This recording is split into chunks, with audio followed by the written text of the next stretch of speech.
Shalom a todos, un saludo cordial, muchas bendiciones, bienvenidos a esta transmisión del día de hoy. Sean todos bienvenidos como cada semana, martes y jueves, 8 de la noche, horario de la Florida, Estados Unidos, Miami. Vamos a estar en el día de hoy conversando acerca de la astrología y la cábala.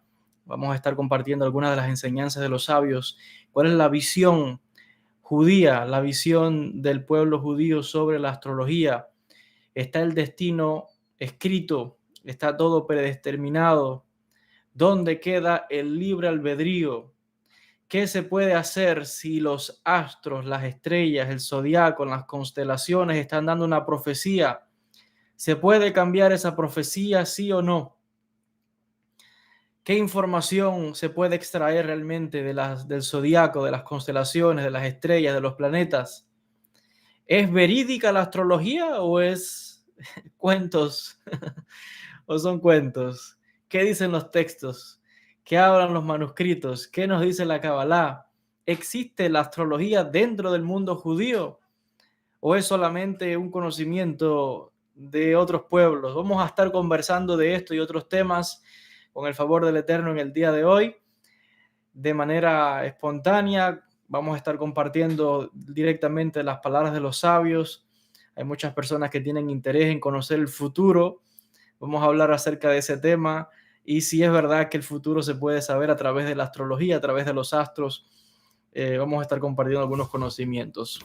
Como siempre, yo voy a estar citando algunos de los textos de los sabios acerca de este tema. Y bueno, vamos a comenzar. Primeramente, hay que partir de algo muy importante.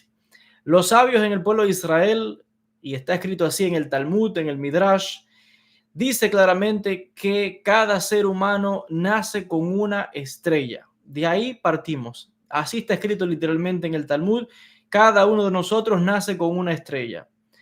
El Rambam Maimónides, Rabbi Moshe Maimón, el gran sabio de la época medieval, del siglo XIII, siglo XII, siglo XIII, Rambam escribe lo mismo y efectivamente admite en su obra Moreh Nevuchim, el guía de los perplejos, claramente habla de que efectivamente todos nacimos con una estrella.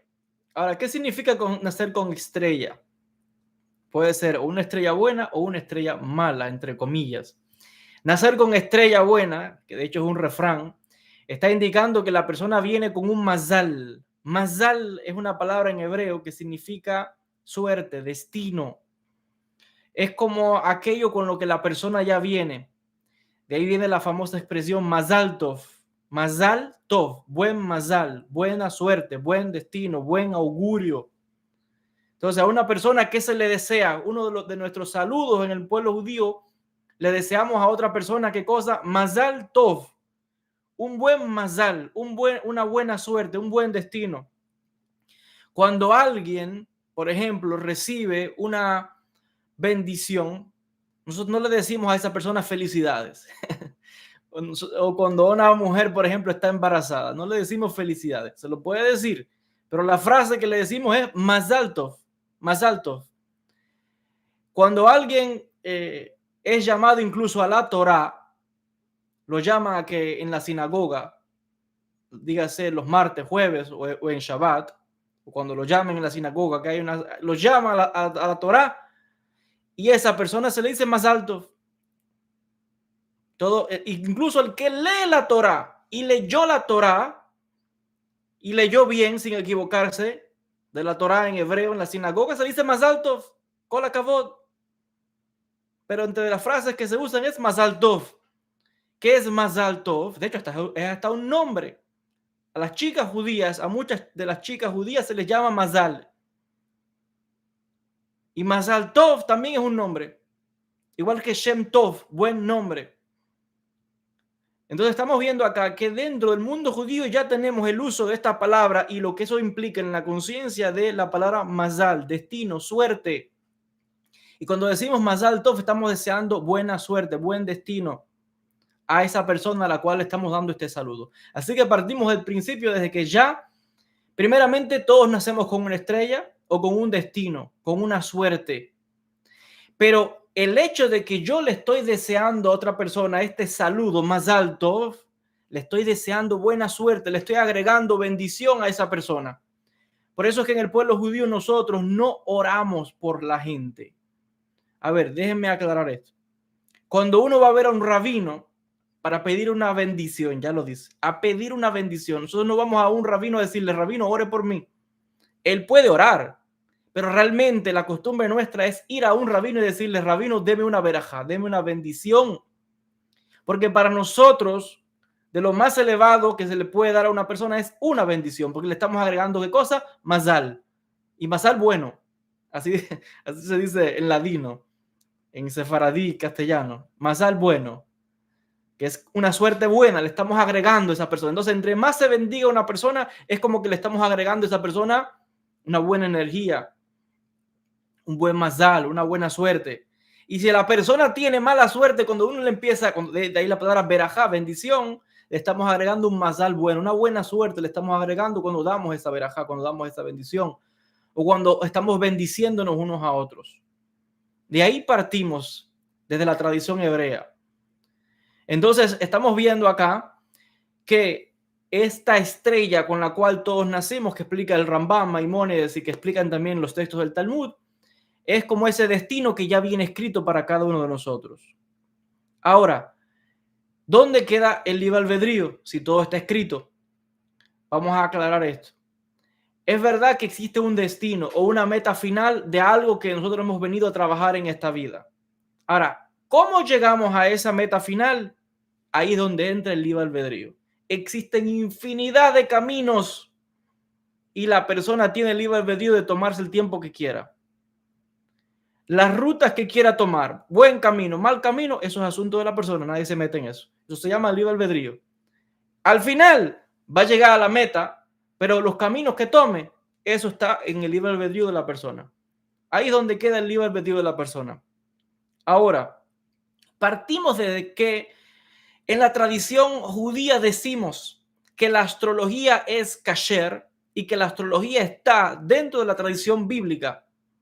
Porque para empezar, el patriarca del pueblo de Israel, el fundador del pueblo de Israel, que fue Abraham Avinu, decimos, explican los textos, explica Rashi en los comentarios a la Torá, Abraham era el mayor astrólogo que había en el mundo antiguo entre su pueblo. Por ahí empezamos. Quiere decir que la astrología está presente desde tiempos bíblicos. Y esto lo dice el comentarista Rashi, Rabbi Shlomo Yitzhaki, el gran rabino francés del siglo XII. Cuando leemos el comentario de la Torá lo está explicando. Abraham, en los comentarios al libro de Génesis, dice que Abraham era el mayor astrólogo que había. ¿Cómo lo sabemos? Primero porque tenemos tradiciones orales que se pasan de pueblo a pueblo. Y el pueblo hebreo, obviamente, son descendientes. El pueblo judío es descendiente directamente de Abraham. Pero el texto está diciendo claramente que cuando Abraham quería tener un hijo y no podía concebir, dice el texto bíblico que Abraham salió afuera a ver a las estrellas. ¿Por qué el texto bíblico dice que Abraham salió a ver a las estrellas? ¿Usted cree que el texto bíblico escribe cosas por gusto? Porque a alguien se le ocurrió, déjame escribir que Abraham salió afuera a mirar las estrellas. ¿Por qué? Porque le gusta ver el cielo estrellado. No hay una palabra, no hay una letra, no hay una frase que sobre en la Torah. Todo está escrito con una intención. Y Rashi comenta y dice, Abraham salió afuera a ver a las estrellas porque fue a consultar las estrellas, a consultar el zodiaco, a ver las constelaciones, porque él sabía, era astrólogo. Y él quería saber si las estrellas y los astros están diciendo cuál es mi mazal, cuál es mi suerte, voy a poder tener hijos o no. Y él vio en las estrellas que no iba a tener hijos. Está escrito en su destino, no va a tener hijos Abraham. Y la prueba está, que ya Abraham estaba entrando en años, 70 y tantos años, 75 años, y no tenía hijos. Su mujer también estaba anciana, no podía concebir. La vida le estaba demostrando a Abraham que efectivamente tenía razón, las estrellas, los astros están diciendo, no hay hijos para Abraham. Pero aquí es donde viene un punto importante. Una cosa es lo que dice el destino, porque los astros, las estrellas, los planetas son como una carta. El que sabe leer esa carta con solamente estudiar la posición de los planetas, la posición de las estrellas, la posición, las lunas, la fase de la luna, los movimientos de los planetas, la energía que está manifestándose, le puede sacar precisamente eso, la carta o la carta astral a la persona. Y le puede decir, no porque le esté adivinando, eso no es de adivinarle. Eso es alguien que tiene conocimiento, porque eso hay que estudiarlo. Eso no es que alguien se pone a inventar y diga, bueno, deja ver si la luna sale o no sale, si el planeta... No, no, no. Eso hay que estudiarlo.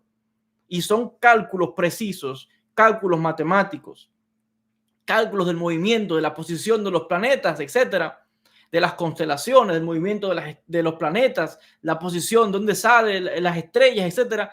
Eso se estudia. Y en base a esos cálculos matemáticos se puede determinar, según el día, el mes, el año, etcétera, se puede determinar o se puede leer qué información están dando los astros, los planetas, el zodiaco sobre la persona que nació tal día, en tal fecha, en tal momento. Entonces eso no es adivinar, esos son cálculos matemáticos de qué información me está arrojando ese día en que nace esa persona, en la posición que están los planetas, qué signo es el que está rigiendo, qué constelación es la que está rigiendo, qué fase de la luna es la que hay, qué energía es la que hay. Toda persona que sabe de ciencia y toda persona que es del campo, que para poder sembrar el campo tiene que mirar las fases de la luna, tiene que mirar las estaciones del año para poder sembrar determinada alimento. Y la gente del campo sabe eso, porque usted no puede sembrar lo que usted le dé la gana en cualquier época del año, porque no se le va a dar. Usted no puede sembrar, no sé, frijoles, por ejemplo, en una época que no corresponde, o maíz en una época que no corresponde, o tomate en una época que no corresponde. La gente del campo sabe, tiene que estar pendiente de las fases de la luna, de los movimientos de las temporadas, de las estaciones, etcétera. Tiene que estar mirando y eso le está diciendo en qué época se siembra y en qué época no se siembra. Quiere decir que esto no es adivinación ni es que alguien se quiere inventar algo. Estos son cálculos precisos que los antiguos sabían y la gente de hoy ya se le está olvidando todo esto. Entonces, de la misma manera, el que estudia el tema de la astrología con cálculos matemáticos que se han pasado conocimientos ancestrales de una generación a otra puede determinar la influencia de ciertos planetas, de ciertas estrellas, cierto día, cierta hora, de los que nacieron en ese día. Y yo creo que toda persona que por lo menos tiene cierto conocimiento básico de la ciencia sabe que los planetas influyen. Porque cualquiera sabe que la Luna, por ejemplo, que es un satélite de la Tierra, tiene una influencia en la Tierra. Porque la Luna está una energía ahí que tiene que ver con las estaciones, tiene que ver con las subidas de las mareas, cómo bajan las mareas. La Luna tiene que ver con muchas cosas. La Luna es uno de otros astros, como es el Sol, como son los planetas, como son las estrellas. Entonces, obviamente, todo tiene una influencia. Y esto ya lo han estudiado ya sean los astrólogos, los astrónomos o los físicos. Entonces, es obvio que los planetas tienen una influencia. Como vemos, está la ley de la gravedad, que es invisible, pero hay una fuerza de gravedad. Como decía Newton, la famosa pregunta de Newton de la famosa manzana que le cae en la cabeza, que no sabemos si es real o no, aunque él la contaba. La pregunta que se hace Newton, que nadie se preguntaba, es si una manzana cae, ¿puede la luna caer? Y la respuesta obviamente es que la luna está cayendo constantemente porque la Tierra está ejerciendo una fuerza de gravedad que está jalando a la luna, pero simplemente la está jalando como en redondo. Y vemos que cada planeta está dando vueltas y todo está girando alrededor del Sol. Quiere decir que el Sol tiene una fuerza de gravedad que está jalando a todos los planetas y los está manteniendo en una órbita. Ni un planeta, ni uno, se sale de la órbita que tiene. Porque en el momento en que un planeta se salga de la órbita que tiene, hay caos. La vida es imposible. Si la Tierra se mueve 1 milímetro hacia adelante, un poquito más lejos del Sol, la vida en la Tierra es imposible. Entonces, alguien puso la Tierra en la posición que tiene por millones de años, que gira y hace toda la rotación alrededor del Sol y que tiene un satélite que se llama la Luna y que todo el mundo está girando alrededor del Sol y que nada se sale de su sitio. El que puso eso, que es el creador, lo puso a la perfección. Y todos los planetas están siendo jalados por el Sol y son los que están gravitando alrededor del Sol. Quiere decir que una energía invisible del Sol que es como un imán. Entonces hay una influencia. Hay una influencia del Sol y de cada planeta y de cada estrella, no solamente sobre la Tierra. Todos están influenciándose unos a otros y el Sol los influye a todos. Y hay soles más grandes que influyen a esta galaxia. Y hay galaxias más grandes con soles más grandes y planetas muchísimo más grandes que la Tierra. Entonces, cualquiera que haya estudiado algo de ciencia sabe que cuando estamos hablando de estos temas de astrología, astronomía, estamos hablando de cálculos matemáticos, no de supersticiones ni de inventos, porque hay muchas personas que son ignorantes y dicen que es superstición. Bueno, si usted tiene dos dedos de frente, como dice el refrán, con lo que yo acabo de explicar, es obvio que hay una influencia de todos estos planetas en la Tierra y en nosotros. Eso se sabe. Y como decía ahorita, hasta la gente que es del campo sabe que para sembrar la tierra y sembrar cierta cosecha, sabe que tiene que estar vigilando las estaciones, tiene que estar vigilando la luna, tiene que estar para saber cuándo sembrar. Entonces hay un secreto aquí. Ese secreto después se codificó obviamente en el calendario hebreo, donde en la antigüedad, a raíz de los ojos, tenía que verse la luna nueva y se iba a Jerusalén, se iba ante el sacerdote, el Cohen Gadol, o los miembros del Sanedrín que se reunían y luego chequeaban a ver si es verdad que había luna nueva o no. Y es cuando se anunciaba Rosh Hodesh, el mes nuevo. El mes, cada mes es nuevo para nosotros y se hace una celebración. De hecho, este sábado es Shabbat importante. Este sábado es un Shabbat importante porque es Shabbat Mevarech, que tiene que ver con Rosh Hodesh, con el mes nuevo que comienza el 28. Y se anuncia en la sinagoga y se hacen rezos especiales en la sinagoga porque se está anunciando el mes nuevo que comienza, el día que cae todo. Como ya no está el templo, ya no se puede. Antes todo el mundo dependía de Jerusalén, pero ya no, hasta que se fijó el calendario en su momento por los sabios y todo el mundo en cualquier país del mundo puede determinar cuándo cae Rosh Hodesh con precisión.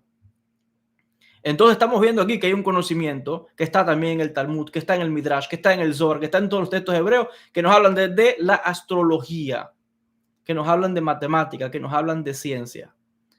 Partiendo de que el propio Abraham, como decía el astrólogo, dicen los textos judíos, que Abraham es el astrólogo más grande que había en la antigüedad, por lo menos me imagino que sería entre su pueblo. Ahora, ¿de dónde probablemente Abraham sacó estos conocimientos? ¿De dónde era él? ¿Y de dónde era Abraham? De Ur Kasdim. ¿Dónde queda Ur Kasdim? Ya lo dice, Ur, la ciudad de Ur. ¿Y qué es la ciudad de Ur? La ciudad de Ur es una de las ciudades más importantes de la antigua Sumeria. Una de las ciudades más importantes que quedan ya luego que finaliza la época de la civilización sumeria, que es el periodo acadio, que es donde en la época que nace Abraham, acadio tardío. En la ciudad de Ur, era una de las ciudades más importantes. Todavía en Ur queda el famoso Ugarit de Ur. Un Ugarit es como una pirámide que los antiguos sumerios utilizaban para, ya lo dices, como las pirámides, sube, había escaleras para subir a donde allí se consultaban los oráculos, los astros, se consultaba los planetas, se consultaban las estrellas para saber el futuro. Y también habían templos a los dioses, donde se consultaba precisamente la voluntad de los dioses. Se llaman diferentes maneras de adivinar. Se adivinaba en el hígado de un ovejo o en el hígado de una vaca. Diferentes métodos de adivinación. Abraham era de Ur y Abraham sabía toda la religión de allí. Después él crea un sistema nuevo cuando él descubre, o él no crea, sino que más bien descubre, esa es la palabra correcta, que hay un secreto detrás de la astrología. Que aunque es verdad que se puede ver y que el que sabe y tiene los conocimientos te puede dar información de lo que está diciendo en ese momento, la energía, la posición de los planetas y según la fecha de nacimiento y todo eso. Aunque es verdad que te puede estar dando una información, también aquí hay un secreto mayor y fue lo que aprendió Abraham. Una cosa es lo que digan los planetas y otra cosa es lo que digan las estrellas sobre el destino de una persona. La pregunta es, ¿se puede cambiar ese destino? ¿Se puede cambiar ese mazal? ¿Sí o no? ¿Hay libre albedrío en este caso? ¿Sí o no? Y lo que aprendió Abraham directamente de Dios, porque así lo dicen los textos, es que el mazal se puede cambiar. Y el que lo puede cambiar es Dios, que fue el que puso los planetas y fue el que puso las constelaciones y fue el que puso el sol, la luna, las estrellas y todo lo que existe. Quiere decir que el jefe de todo eso, si quiere, lo cambia. Y eso fue lo que hizo con Abraham. Porque cuando Abraham, si usted lee en el texto del Génesis, está diciendo que Abraham está conversando con Dios. Y Abraham salió afuera a ver las estrellas. Y las estrellas le decían, no voy a tener hijos, no puede tener hijos Abraham. Y cuando Abraham está conversando con Dios, le dice, ya soy un anciano, yo no puedo tener hijos. Y Dios, me imagino que la carcajada del creador sería grande, como diciendo, ¿qué estás hablando? Si el que puse soy yo y si me da la gana lo quito y lo cambio y lo pongo como yo quiera. Le dijo algo aquí que tú no sabes. Vas a tener hijos. Y al punto tal que después, ya saben la historia, le envió a los 3 hombres, que no eran hombres, eran ángeles. Y fue entonces a darle la profecía. Al cabo de un año vas a quedar embarazada, le dijeron a Sara. Sara se empezó a reír. Porque no creía. Porque si es yo que soy una vieja, decía ella, ¿cómo voy a tener embarazada? Ah, ¿y qué le dijo el ángel? Te reíste. Porque hasta podían leer los pensamientos. Pero para que sepas que hay un Dios en el cielo, verás. Y así fue. Quedó embarazada. Tuvo a Isaac. Quiere decir que Dios fue capaz de cambiar el mazal.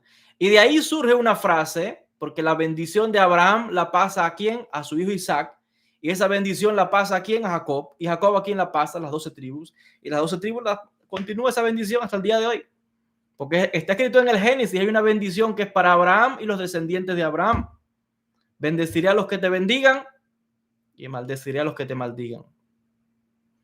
Entonces, de aquí surge algo muy importante. Lo mismo que Dios le cambió ese mazal a Abraham, también a sus descendientes le puede cambiar ese mazal. Por eso es que hay un refrán que dice en el pueblo judío, en mazal de Israel. No hay mazal para Israel. ¿Qué significa que no hay mazal para Israel? ¿Cómo que no hay mazal? Todo el mundo tiene mazal. Todo el mundo tiene un destino. Efectivamente, todos tenemos un destino. Pero lo que está diciendo aquí es que Israel puede ir hasta encima del mazal. O sea, saltarse ese destino. Aunque algo diga ahí, parece imposible, no se puede lograr. Para Dios no hay nada imposible. Y todo el que está en ese nivel que se llama Israel, puede pasar ese mazal. Ahora, no todo el mundo está en ese nivel que se llama Israel. Porque estamos hablando de que hay algo que es el pueblo de Israel, pero hay algo más que se llama un nivel espiritual, que la Kabbalah lo explica, donde toda persona que se conecte con la espiritualidad judía, que se conecte con la espiritualidad del pueblo de Israel, puede lograr ese nivel que se llama Israel. Y en ese nivel de que se llama Israel, la persona puede pasar su mazal. Puede, si hay un decreto negativo, lo puede saltar. Entonces, de aquí partimos algo muy, muy importante de lo que estamos analizando. Creada todo esta base y todo este fundamento para entender un poco acerca de los fundamentos de la astrología dentro del pueblo judío, voy a entrar ahora a citar algunas cosas de los textos de los sabios. Vamos a estar leyendo y vamos a estar explicando algunas cosas acá. Solo quiero agregar aquí que en el tema ese de la buena estrella, eso quiere decir que hay personas que nacen en este mundo con una bendición. Esas personas vienen a esta vida con salud, con prosperidad. Son personas que tienen buena suerte. Son personas que lo que tocan viene con bendición. Son personas que vienen con dones espirituales. Eso se llama nacer con buena estrella. Y lo contrario de nacer con buena estrella es nacer con mala estrella. Que realmente aquí nadie nace con mala estrella completamente. No, aquí todo el mundo nace con sus cosas buenas y sus cosas que tiene que trabajar o sus cosas que van a ser desafíos. No lo estoy llamando cosas malas. No, estoy llamándolo cosas que la persona tiene que venir y vino a rectificar. Que se van a presentar desafíos, se van a presentar obstáculos, pero no le diga eso que es malo. Eso es lo que tiene que trabajar esa persona. Entonces, la autoridad dentro del pueblo judío, el rabino que más estudió el tema de la astrología y que dejó los libros que son fundamento y clave, codificado del tema de la astrología, fue Rabbi Abraham ibn Ezra. Rabbi Abraham ibn Ezra fue un gran rabino sefardí del siglo X, siglo XI, que vivió en lo que hoy es España. En aquella época era Al-Ándalus, o sea, era España musulmana. No era España, España no existía. Era Al-Ándalus, o sea, que era tierra musulmana del califato. Entonces, en esa época vivió Rabbi Abraham ibn Ezra, que codificó estos conocimientos en diferentes libros que tienen que ver con la astrología. todo de las fuentes kasher dentro de la tradición. Existe otros tipos de astrología de otros pueblos, porque no todo el mundo no crea que la astrología es una sola y que todo el mundo cree lo mismo. No, está la astrología de los griegos, está la astrología de los romanos, está la astrología de los árabes, está la astrología de los judíos, está la astrología de los hindúes, está la astrología de los budistas, etcétera. Y hay que respetar la astrología de cada cual. Pues aquí cada cual tiene le dan sus nombres, le dan sus métodos, le dan sus cosas. Eso, cada cual con lo suyo. Y hay diferencias, no todo es igual. Aquí lo importante es que cada pueblo tiene su sistema y hay que respetar el sistema de cada pueblo. Y cada cual que se rija por el sistema de la religión a la cual pertenece y al pueblo al cual pertenece. Eso es clave. Pero lo que sí enfatiza el judaísmo es que la confianza sobre todas las cosas está en Dios y no en ninguna estrella, ni ningún planeta, ni nada de esas cosas. Porque Dios está por encima de todo eso. Porque es el que creó todo. Y cuando Dios decide cambiar algo y ayudar a una persona, la ayuda. Y cuando Dios decide también enviar un castigo a una persona, la envía. Entonces la fe, por eso es que nosotros siempre decimos que la fe tiene que estar puesta en Dios por encima de todo. Eso es clave. La fe en Dios primeramente. No importa que si la estrella dijo, que si el planeta, no olvídese de eso. Por eso es que le digo, eso te da información y es verdadera. Pero, y aquí es lo que voy a entrar a explicar ahora, es verdad que existen ciertas prohibiciones dentro del pueblo judío de que no se debería estar consultando la astrología, precisamente no porque sea malo o porque sea falso, porque sencillamente la mayoría de la gente que son gente simple, gente común, viene cualquiera, te da un pronóstico y enseguida tiene más fe en lo que le dijo un ser humano que lo que la fe en Dios.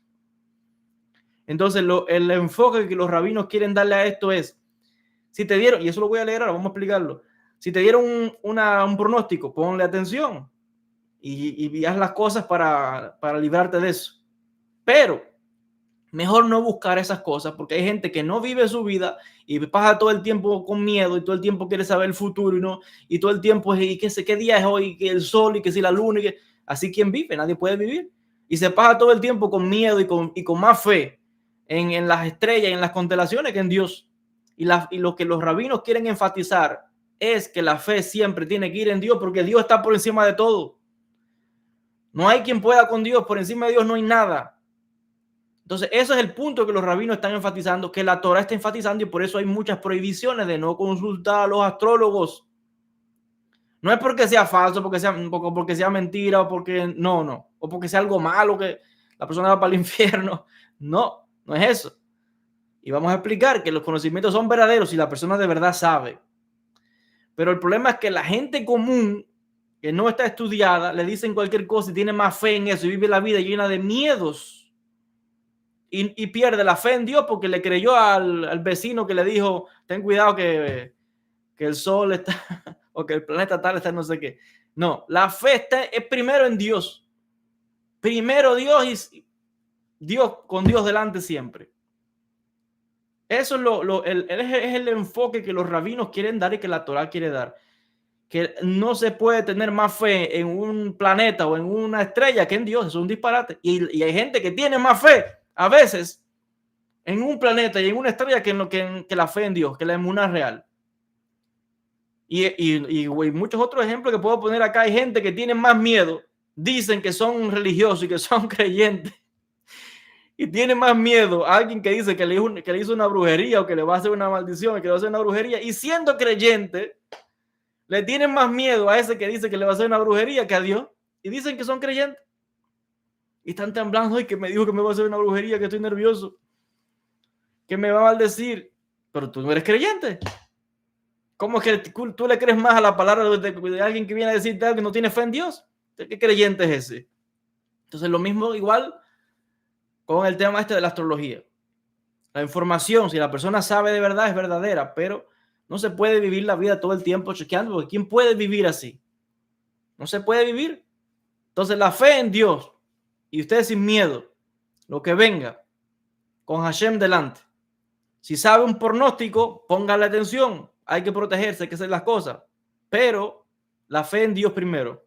Y vamos a leer algunas cosas acá. Por eso es que Hay algunas prohibiciones que están en la Torá y esto hay que aclararlo también. Hay prohibiciones en el texto bíblico que aplican solamente al pueblo de Israel. Hay cosas que aplican a la gente de los otros pueblos.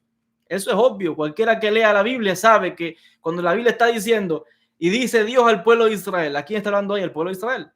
Y dice Dios a las naciones, a los gentiles, a los goyim. Goyim significa naciones, gentiles, gente que no son judíos, los naciones, los pueblos. Entonces hay que hacer diferencia en ciertas cosas. Al pueblo hebreo, al pueblo judío, Dios está diciéndole, no hace falta estar yendo a ver tantos astrólogos, no hace falta ir a ver al astrólogo. ¿Por qué no hace falta ir a ver a un astrólogo? Porque la fe es en Dios primero. Y porque si tú quieres saber tu futuro, ve a ver al profeta.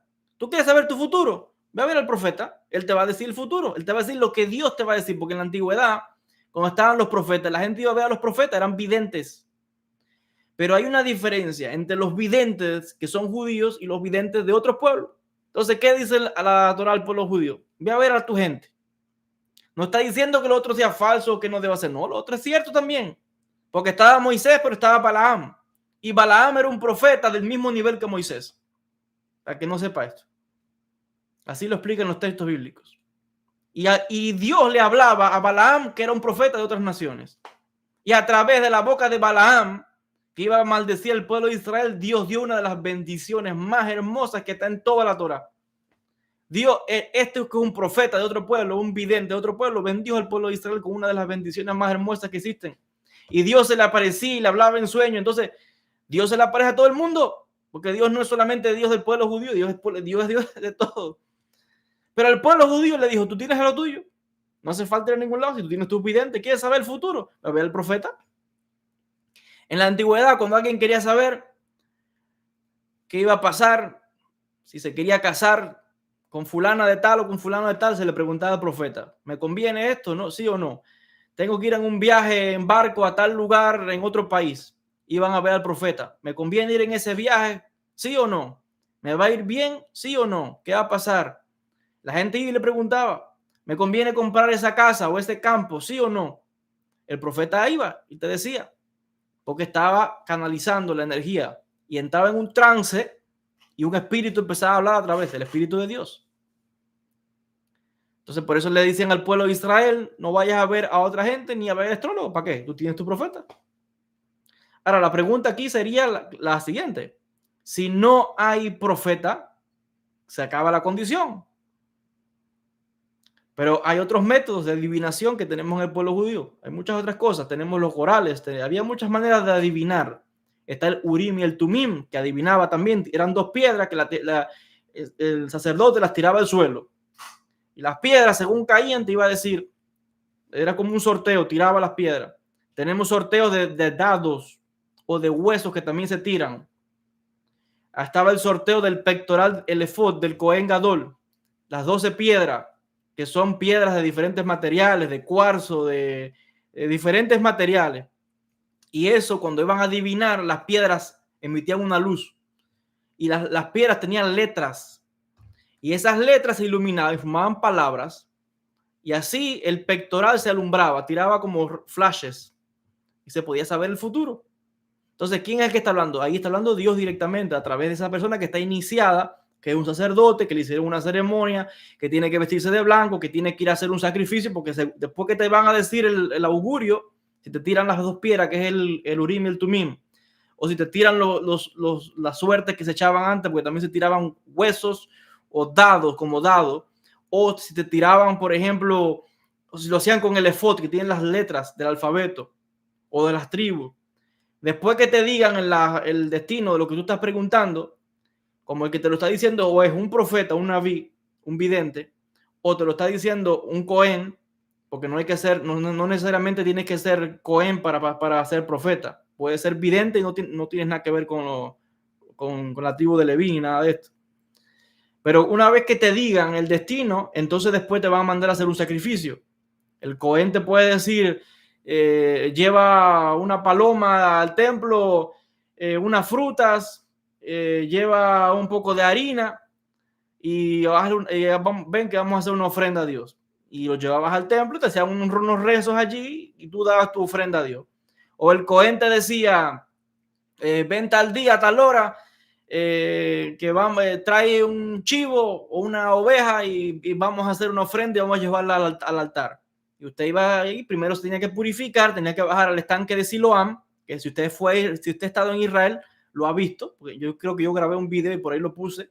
De hecho, ahora hace poco en Israel sacaron, el Departamento de Antigüedades de Israel sacó la calle original de las piedras, que era el camino original de hace 2000 años, el terraplén que bajaba desde el estanque de Siloam, que subía el terraplén hasta las escalinatas del templo para que los peregrinos y todo el que iba al templo primero tiene que bajar a la mikve, que es el estanque, el famoso estanque de Siloam. Lo menciono para que los cristianos que me están viendo me entiendan, porque eso tiene que ver con el Nuevo Testamento.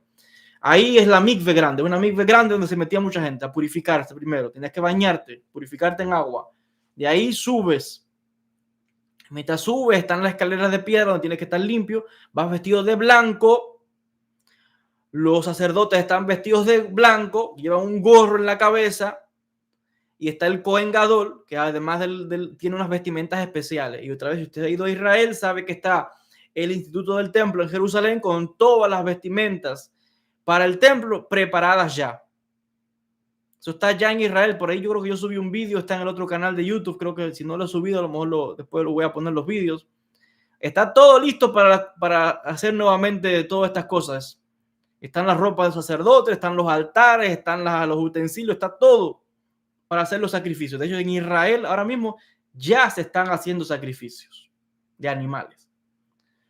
A la gente se le está diciendo que son para practicar, pero aquí no hay nada de practicar, porque cuando usted monta un altar de piedra, cuando usted trae a un cohen, que es el que tiene que hacerlo, lo viste de blanco, y usted mata a ese animal, recoge la sangre en los utensilios que tiene que hacerlo, hace el mecimiento de la sangre, tira la sangre arriba del altar y le mete fuego a esa ofrenda con los rezos que lleva, eso no es práctica.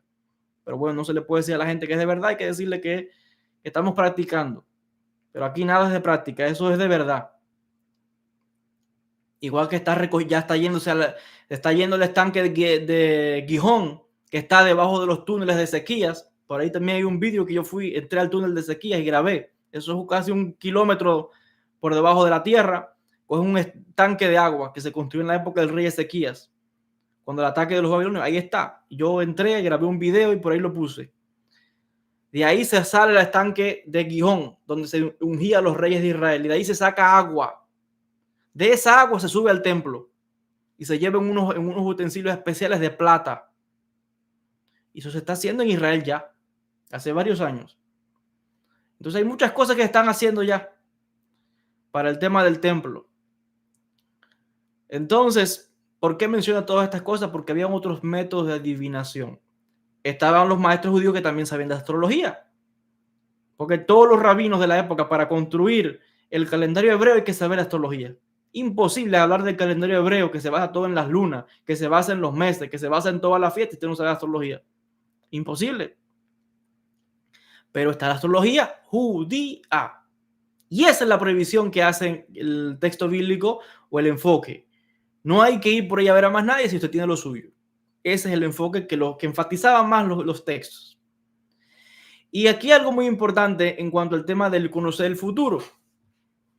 Ya les digo, si alguien quería saber su futuro, pues si no te lo decía Dios directamente a ti en un sueño, se te aparecía, no lo sé, un ángel, como se le apareció, por ejemplo, a la familia de Sansón, Shimshon. Antes te podían decir también el futuro, te hablaban en sueño, o se te aparecía un ángel, o te aparecía un espíritu, te lo decía. El texto bíblico está lleno de ejemplos de esos. Cuando Samuel iba, antes de que lo consagrara en el templo, Samuel que soñaba. ¿Y qué soñaba? Dios lo está llamando. Samuel, Samuel. Hasta que él respondió, aquí estoy. Entonces, Dios se te aparecía también en sueños. Y la Biblia está llena de ejemplos de los sueños. Pero también se te puede aparecer un espíritu, un ángel, para darte un mensaje de una profecía. Eso fue lo que pasó a los padres de Samson, Shimshon. Se le apareció un ángel a Manoah, el padre, y a la madre le dijo, ustedes van a tener un hijo a la vuelta de un año y se va a llamar así. Y va a ser un nazareno y va a hacer esto, esto y esto. Y después el ángel le fueron a dar comida, no quiso comer, pero se entró a la llama de fuego y se fue en el fuego. Esto está en el texto bíblico. O sea, te hablaban o en sueños o te podía aparecer un ángel, un espíritu y te daba una profecía. O ibas a ver al vidente, también te va del futuro. O sea, aquí para saber el futuro está por todos sitios. Si usted quería saber el futuro suyo en la antigüedad, por cualquier cosa querías, ve a ver al vidente, él te va a decir. Y después tienes que ir a hacer los sacrificios. Eso es como todo, tienes, para tú resolver tu situación, lo que tú quieras resolver, tienes que ir a llevar la ofrenda. Mataron un animal, 2 tórtolas, 2 palomas, no sé, llevar una fruta, algo tienes que ofrecerle a Dios. Y allí se va a hacer lo que hay que hacer. Entonces todo se resuelve con eso, con lo que te van a adivinar y después tienes que hacer el sacrificio. Y eso se está practicando en Israel ya. Pero no se habla mucho de esas cosas abiertamente, aunque ya salieron en las noticias. Y todo el que está en Israel sabe estas cosas. Lo que pasa es que no se habla muy abiertamente. Entonces, hay algo aquí muy interesante cuando se habla del tema de la prohibición de saber el futuro. Vuelvo a decir, la gente que piensa, no está prohibido saber el futuro. No, no, señor. Así que léete la historia, el texto bíblico está lleno de profetizando el futuro a mucha gente todo el tiempo. Lo que está, el énfasis que se pone ahí cuando se dice no hagas esto, no veas el astrólogo, no hagas tal cosa, no es porque sea falso, porque no se deba, es para que la gente no se aferre a eso y para tener al pueblo un poco controlado y que no esté todo el tiempo medio paranoico la gente, ay, ¿qué pasa? ¿Qué será? ¿Qué será? Y que la gente pueda vivir su vida con fe en Dios, pues se le tiene que decir, se le pone una restricción. Y hay restricciones que se ponen en la Torah también, se llaman unas cercas que se le ponen a la Torah. ¿Por qué? Porque la gente no entiende, la gente es así. La gente todo el tiempo quiere saber todas estas cosas. Entonces, los rabinos, para ponerle un amarre a la gente, pues, y el texto bíblico también, pues te pone estas cosas. Ahora, lo curioso de todo esto es que aquí hay algo muy interesante y lo voy a leer directamente. Cuando se habla de Deuteronomio capítulo 18, versículo 12, de esta prohibición de saber el futuro al pueblo de Israel. Y dice lo siguiente, voy a leer directamente el texto, dice, indagar sobre el futuro fue prohibido por la Torá solamente para el pueblo de Israel, pero a los demás pueblos les es permitido, como escribió el Rambán, o sea, Rabbi Moshe ben Nachman en su comentario a la Torá en el Deuteronomio capítulo 18, versículo 12. Quiere decir que las otras gente, los que no son judíos, averigüe todo el futuro que usted quiera e investigue todo lo que usted quiera. Pero ya estoy diciendo que aunque la Torá dice prohibido saber el futuro de Israel, realmente no es cierto, porque acabo de poner tantísimos ejemplos de toda la Torá que se le está apareciendo Dios a los judíos y dándole profecía del futuro. Ibas a ver al profeta, se le aparecían los ángeles de adivinar el futuro, a Samuel también, se le apareció a la mamá de Samuel, a Ana, que no podía tener hijo, y Dios le dijo, vas a tener un hijo, se le apareció a los padres de Sansón y le adivinó el futuro, vas a tener un hijo, igual a Abraham. O sea, el texto bíblico está lleno de profecías de la gente acerca del futuro. ¿Qué es lo que hace un profeta si no es adivinarte el futuro? ¿Qué es una profecía? Adivinarte el futuro. Entonces, la prohibición aquí es y salirse de esto cuando, si tú quieres saber, ve a consultar a los tuyos, a los de tu religión, es lo que te está queriendo decir aquí. Ve a saber tu futuro según tu religión. Entonces, el pueblo de Israel se le dice, ¿quieres saber tu futuro? Ve a ver al sacerdote, él te va a hacer lo del pectoral, lo del efod. Él te va a hacer las de las piedras, el Urim y el Tumim, que tiran las dos piedras, según caigan las piedras, él te va a adivinar el futuro. O vete a ver al profeta, al vidente, y él te va a adivinar tu futuro. Pero de aquí no te salgas. Y por eso es que después dice, cuando el texto bíblico habla de que va a levantar un profeta, dice, voy a levantar un profeta de entre tu pueblo, similar a Moisés. Entonces, toda la prohibición al pueblo de Israel es de no ir a ver a otra gente que no sea de tu religión. Porque si tú tienes lo tuyo en tu religión, ¿para qué vas a andar por ahí? Si es tu religión. Pero no significa que sea negativo, que sea falso, que sea malo, no. Cada cual tiene lo suyo. Cada religión tiene lo suyo y eso se respeta. Y al final el enfoque aquí es la fe en el Creador primero que nada. Aunque la cosa parece que está mala, el augurio, las constelaciones te dice que está mala la cosa, tienes que saber que se puede arreglar. Vas a ver al vidente, te tiró las piedras, sacó el efod, te dio el mensaje y después te dijo, ve, coge un chivo, llévaselo al Cohen y él lo va a degollar, va a coger la sangre, te la va a tirar en el altar, ya, con eso resolviste tu problema. O ve y coge 2 tórtolas y coge una fruta y llévaselo de ofrenda a Dios. Fuera. Cogen las tórtolas y le quitan la cabeza, las tiran en el altar la sangre, te limpian con la sangre de las palomas esas y resolviste. Ya está. Eso está en el texto bíblico. Nada de lo que estoy diciendo me lo estoy inventando. El que salió de la Biblia sabe que es así. Todo está en el texto bíblico. Lo que pasa es que yo no sé, la gente lee estas cosas y no sé qué están leyendo, que no entienden nada. Pero eso es que hay que ser de esta tradición para saber las cosas. Hay que saber lo que enseñan los comentaristas, hay que saber lo que tienen la tradición, que es el pueblo de Israel. Los guardianes de esta tradición es el pueblo de Israel, nadie más. La Torá fue entregada al pueblo de Israel, a nadie más. Que se beneficie a la humanidad entera está bien, pero el guardián de esto es el pueblo de Israel. Y estos conocimientos no los tiene nadie más, porque es esto el pueblo de Israel el que lo hacía y el que lo hace. Y esto es importantísimo, hacerlo presente. Dios se manifiesta de muchas maneras. Y por eso es que cada fiesta hebrea tiene su significado. Cuando llegaba, ¿qué es la cuenta del Homer? Es la ofrenda de la agricultura, de la tierra que se llevaba, de la cebada y de otras cereales que se llevaba al templo como primicias a Dios. Esa es la cuenta del Homer, que la gente, vamos a contar el Homer, contando, como que eso es un cuenta de calendario. No, señores, eso tiene que ver con el templo.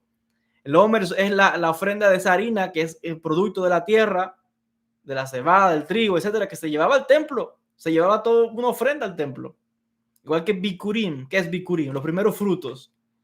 Donde significa que el primer fruto que te da un árbol que usted siembra en la tierra, dice usted no se puede comer el fruto de ese árbol, porque ese primer fruto le pertenece a Dios. Tiene que ofrecérselo a Dios. Lo llevaban al templo.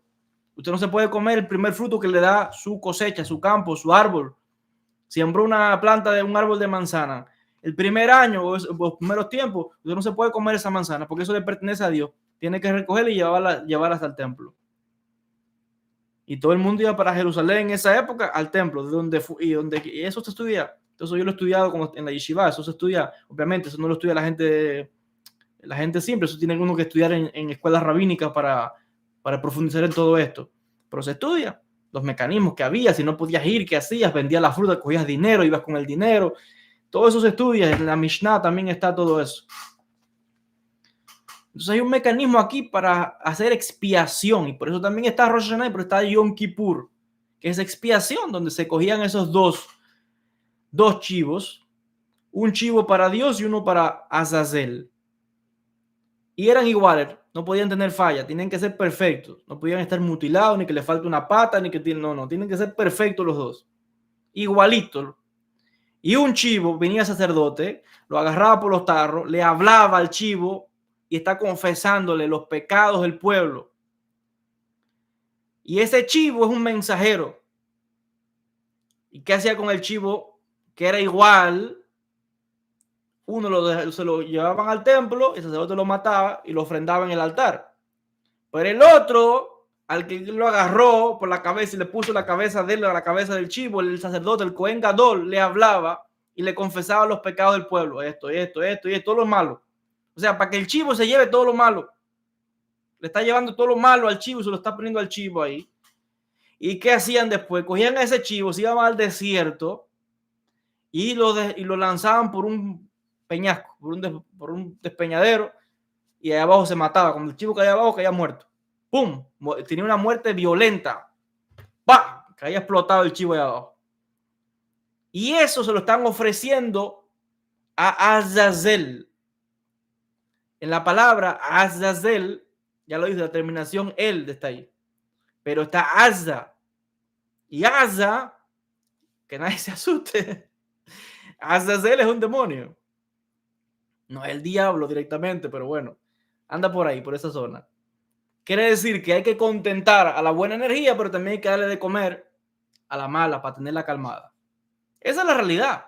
Lo que nadie está explicando esa cosa, esto como estoy explicándolo yo, pero es lo que está sucediendo aquí. Hay que aplacar la mala energía también y tienes que darle de comer. Hay que darle un chivo y esa energía se llama Azazel y hay que llevarlo al desierto. ¿Y por qué en el desierto? ¿Quién vive en el desierto? Dice el profeta Isaías. Los demonios, los malos espíritus, los espíritus y todo lo que tiene que ver con ahí habitan en los desiertos, dice el profeta Isaías. Lilith habita en el desierto. Entonces, ¿quién mandó a hacer eso? Léalo. Dice que Dios le dijo a Moisés. Dios, esto no se lo está inventando el pueblo de Israel, Dios en la Biblia está diciéndole a Moisés, Ofrézcame uno a mí, pero llévele uno también a Azazel en el desierto. ¿Quién es Azazel? Es un demonio. Es la mala inclinación, es el Yetzer Hará, es el diablo, es lo malo. Es la mala energía que hay que aplacarla. Hay que darle de comer también un chivo a ella. Esos son secretos espirituales. Eso es largo de yo explicarlo, no quiero irme del tema. Porque en este mundo hay dos fuerzas que están operativas, el bien y el mal. En lo más alto el que manda es Dios. Pero en esta dimensión, esto lo sabes tú que estudia Cábala y tú que sabes. Por eso hay que saber de la Cábala. Este es el mundo de la Bet, la división. El bien y el mal están operativos. Hay que alimentar la buena energía y hay que alimentar la mala energía. Y por eso se lleva en Yom Kippur, el día más sagrado, una ofrenda a Dios y una a la parte mala. No voy a decir al diablo porque no es la palabra correcta, pero bueno, anda por ahí la cosa. ¿Y quién dice que haga eso? Está en el texto bíblico. Dios le dice a Moisés, llévale uno, llévame uno para mí y uno a hacer igualito los dos. Y el sacerdote lo cogía y le hablaba al chivo y el chivo es como el mensajero. Y cuando el chivo muere, hay una energía que se libera ahí. Y muere violento, porque muere de un... Eso cae abajo y explota. O sea, Azazel no come con tenedor y cuchillito. Azazel come así, muerte, violencia. Tirado, lo tiran por ahí para abajo que explota aquello. Después que ya le echaron arriba todo lo negativo al animal, el animal es como un mensajero, tanto para Dios como para esta energía. Entonces, aquí, esto es importante, todo este tema de expiación. Voy a regresar, no quiero seguir desviándome del tema porque esto es más profundo, esto es mucho más profundo. Mucho más profundo. El tema de las expiaciones. ¿Y qué secreto hay? Son esos chivos? ¿De verdad es un chivo? Todo queda la reencarnación. Los espíritus que viven en los animales, los espíritus que viven o sea, aquí todo hay un secreto. Igual cuando Dios mandó a purificar al pueblo de Israel frente al monte Sinaí, antes de recibir la Torá, que es un texto sagrado, una energía sagrada, el pueblo tenía que purificarse. Y Dios le dijo a Moisés, mata 4 toros, coge la sangre en unos tazones, coge unas hierbas, y sopo, moja eso y tírasela arriba a la gente, así, santificando a todo el mundo, para purificarlo con la sangre, para a través de la sangre pueda la persona recibir la Torá. Esos son secretos aquí que me estoy yendo del tema, pero es para que se vea todo un mecanismo que hay aquí, que está en la Biblia, y yo no sé, la gente no sabe estas cosas. ¿Por qué no lo sabe? Porque el que tiene estos conocimientos es el guardián de ese texto, que es el pueblo de Israel. Y el que está afuera no sabe estas cosas, porque no es su tradición, no es guardián de nada. Los guardianes de la Torá han sido y siempre serán el pueblo de Israel. Por eso la Torá siempre está en hebreo. Las traducciones al español, al inglés, al chino y a los idiomas que sean, no es Torá realmente. Son interpretaciones, porque una traducción nunca, eso no existe, se llama interpretación. Por eso el que traduce, el traductor famoso no es traductor, es un intérprete. El que hable más de 2 idiomas sabe que usted no puede traducir cosas del español al inglés palabra por palabra, es imposible. Usted tiene que interpretar las palabras del español al inglés e interpretar el inglés al español. Nunca puede traducir palabra por palabra. Así que sí que la Torá, que está en hebreo y en arameo, aunque se traduzca al español, nunca es una traducción, es una interpretación. Es un aproximado, pero nunca es el texto exacto. Por eso hay que ir al idioma original. Y por eso es que pues vemos a los hermanos cristianos que viven fajados unos con otros y se dicen unos a otros que la Biblia de este dice una cosa, que la Biblia de aquel dice otra, y están fajados unos a otros y sacan Biblia que dicen cosas diferentes. Claro, porque ninguna es realmente el texto original, son interpretaciones del que lo quiso traducir como le dio la gana de traducirlo. Pero los guardianes de esto somos nosotros, el pueblo judío. Por eso es que la Torá, ¿cómo se preserva todavía hasta el día de hoy? En rollos. Usted va a una sinagoga y están los rollos, que eso es una piel de un animal. Hacen falta varios animales para componer esos rollos largos que toma un año completo escribirlo. A mano se escribe con tinta y se lee como tiene que ser, en pergaminos. Y hoy, gracias a Dios, estamos compartiendo estos conocimientos con ustedes, con el mundo entero. Hoy, gracias a Dios, hay personas como yo o como otros muchos maestros judíos que estamos sacando estos conocimientos al mundo, explicándole a la gente por primera vez qué es de verdad lo que dice la Biblia. Porque todo lo que le han enseñado, la gente se ha dado cuenta que los han engañado. Y hoy, gracias a Dios, están saliendo estos conocimientos con todos estos comentaristas, con la interpretación profunda incluso que es la Kabbalah. Aunque todo lo que yo estoy diciendo acá es cita directamente del texto bíblico, sin hablar todavía de Kabbalah, porque si entramos a hablar de Kabbalah, esto es mucho más profundo.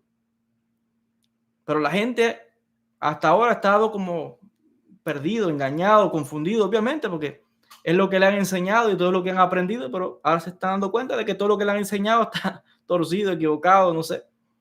Y gracias a Dios que en esta generación están saliendo muchos judíos a enseñar estos conocimientos, a explicar las cosas como deben ser, a profundizar en el significado de todas estas ofrendas, de por qué. Y esto es más profundo. Hay libros completos que enseñan todo el mecanismo de lo que se hacía en el templo, de los significados, la forma de los altares, todo tiene un modelo específico. Eso no es cualquier cosa que uno va a hacer ahí. Eso es algo tan delicado que en un principio hubo pequeños errores con aquellos que pensaron que podían hacer lo que les daba la gana y le costó la vida. Y ese fue el caso de Nadab y Abiú, los hijos de Aarón, que cogieron unos braseros, unos inciensos y fueron a hacer ellos ofrendas, porque ellos creían que podían hacer ofrendas. Y bajó un fuego del cielo y los consumió.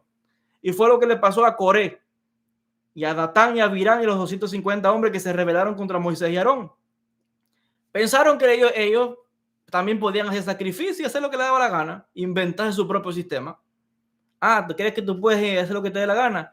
Dice que bajó fuego del cielo, salió a la tierra y se los tragó. Entonces aquí todo está ya escrito y determinado. Aquí nadie puede inventarse lo que le dé la gana. Aquí todo está escrito y los que son guardianes de esto es el pueblo de Israel. Lo que después la gente por ahí se invente, problema de la gente. Pero ya lo dice, es un invento. Los guardianes de esta tradición por más de 3.300 años, no son 2 días, son 3.300 años que se recibió la Torá. Los manuscritos más antiguos, que son los manuscritos del Mar Muerto, tienen más de 2.000 años. Aunque hay textos, como es el rollo de cobre, hay un rollo un pequeño que tiene el Birkat Kohanim, la bendición sacerdotal, que es mucho más antiguo que los manuscritos del Mar Muerto. Pero me refiero que tenemos textos, evidencia física de los textos judíos de manera interrumpida de la época del siglo I. Hace más de 2.000 años. ¿Quién puede competir con esto? Entonces, gracias a Dios que en esta generación están saliendo mucha gente, muchos judíos de la tradición exacta, real, del pueblo de Israel, judíos de verdad enseñando estos conocimientos al mundo entero para que todas las personas puedan beneficiarse de estos conocimientos y desaprender todo lo que han aprendido y aprender las cosas de la manera correcta. Gracias a Dios que en esta generación están saliendo estos conocimientos. Y si entramos ahí a la Kabbalah, el tema es más profundo, el tema de los sacrificios, de saber el futuro, de adivinación, y todo eso es profundísimo. Vamos a regresar a la astrología, al tema de la astrología. Dice lo siguiente, voy a ir leyendo y voy a ir comentando algunas cosas acá. Dice lo siguiente, explican los sabios, la conducción divina se ubica por encima del influjo de los astros. Y si lo considera indicado, puede modificar el curso de los acontecimientos. Eso es lo que les decía anteriormente. Si Dios quiere, cambia las cosas, cambia el destino. Si Dios quiere. Si no quiere, bueno, eso también puede pasar, que a veces uno quiere algo y Dios no se lo da. Pero si Él quiere, te lo puede cambiar. Ahora, quien indaga el futuro a través de los astros o de cualquier otro medio está limitando el alcance de la providencia divina de acuerdo a sus propios parámetros. ¿Por qué? Porque ya le digo, eso es un estudio matemático. Eso es una matemática que la cuenta me da esto y esto. Bueno, pues significa tal cosa. Matemática. Eso no es que yo voy a ponerme a inventar o voy a adivinar. No. Eso hay que saber matemática. Tal día, tal fecha, tal mes, a tal hora. Eso no es adivinar o a ponerme a predecir nada. Eso es que saber matemáticamente la posición de los planetas. Como mismo los astrónomos y los físicos, para poder mandar un cohete al espacio, eso no se puede poner a inventar ni adivinar nada. Tiene que saber matemáticamente las leyes para usted mandar un cohete al espacio. Eso no se basa en probabilidades, tiene que basarse en cálculos matemáticos exactos, precisos. Ahora, en este caso que estamos hablando acá sobre el tema del destino, aunque el mapa o la carta te puede dar una información, Dios puede cambiar las cosas. Y ahí entramos al tema de los milagros. Ese milagro es aquello que a los ojos de los seres humanos te dicen no hay más nada que hacer. Pero a los ojos de Dios te abre un camino donde parece que no hay caminos. como mismo le abrió el mar al pueblo de Israel para que salga de Egipto y le abrió el mar rojo en 2 pedazos. ¡Pah! Partió el mar, cojan por aquí. Entonces, para Dios no hay nada imposible. Esa es la diferencia. Que lo aparente, lo visible te dice, no hay camino. Y el pueblo desesperado, a punto de cruzar. ¿Ahora qué hacemos? Nos están persiguiendo, el enemigo, la muerte viene, los egipcios atrás del pueblo de Israel. Y Dios le dijo a Moisés, extiende la vara. ¡Wow! Partió el mar en 2. Arriba. Entonces con Dios no entra eso de nada, de constelación, ni nada. Si Dios quiere. Ahora sigue diciendo acá. Quien indaga el futuro a través de los astros o de cualquier otro medio está limitando el alcance de la providencia de acuerdo a sus propios parámetros, colocándose bajo la égida de un influjo superficial, relacionándose con fuerzas de la impureza. Quiere decir acá, efectivamente, como le decía, quien mira ese cálculo se está limitando porque piensa que no hay más nada que lo que te está diciendo. Pero profundiza, si vas profundo, te das cuenta que siempre hay una solución cuando Dios pone su mano. Eso es lo que nos está diciendo acá los textos. Que a veces las cosas parece que no hay solución, pero cuando usted profundiza, más profundo, va adentro, ahí está la mano de Dios. Dice acá, quien ha tomado conocimiento voluntaria o involuntariamente de cierto decreto futuro por medio de alguien que entiende de astrología. Y fíjense que estamos hablando de astrología, no estamos hablando de otros métodos de adivinación del futuro, eso es otra cosa. Estamos hablando solamente de astrología, porque hay muchísimos otros métodos, esos son otros temas de conversación. Astrología, los planetas, los astros que estamos hablando aquí. No estamos hablando de conocer el futuro en general, de que si hay otras técnicas, no. Está hablando solamente de la astrología, no es el tema de hoy. Dice, quien ha tomado conocimiento voluntario o involuntariamente de cierto decreto futuro por medio de alguien que entiende de astrología, se le permite, según la ley judía, se le permite inquietarse por lo que escuchó e intensificar sus rezos y sus actos de benevolencia para que a través de estos nuevos méritos el decreto sea anulado. Mas quien vive en plena confianza de Dios no necesita sospechar ni relacionarse de forma alguna con nada de lo que escuchó, porque el que vive de esta forma se encuentra en otro nivel de la providencia.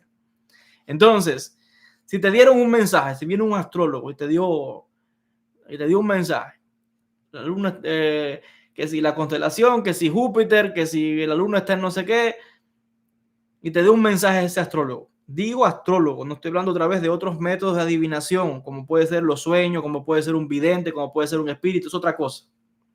Está hablando de astrología, no crucemos el tema. Astrología solamente lo que estamos hablando acá. Los astros, las constelaciones.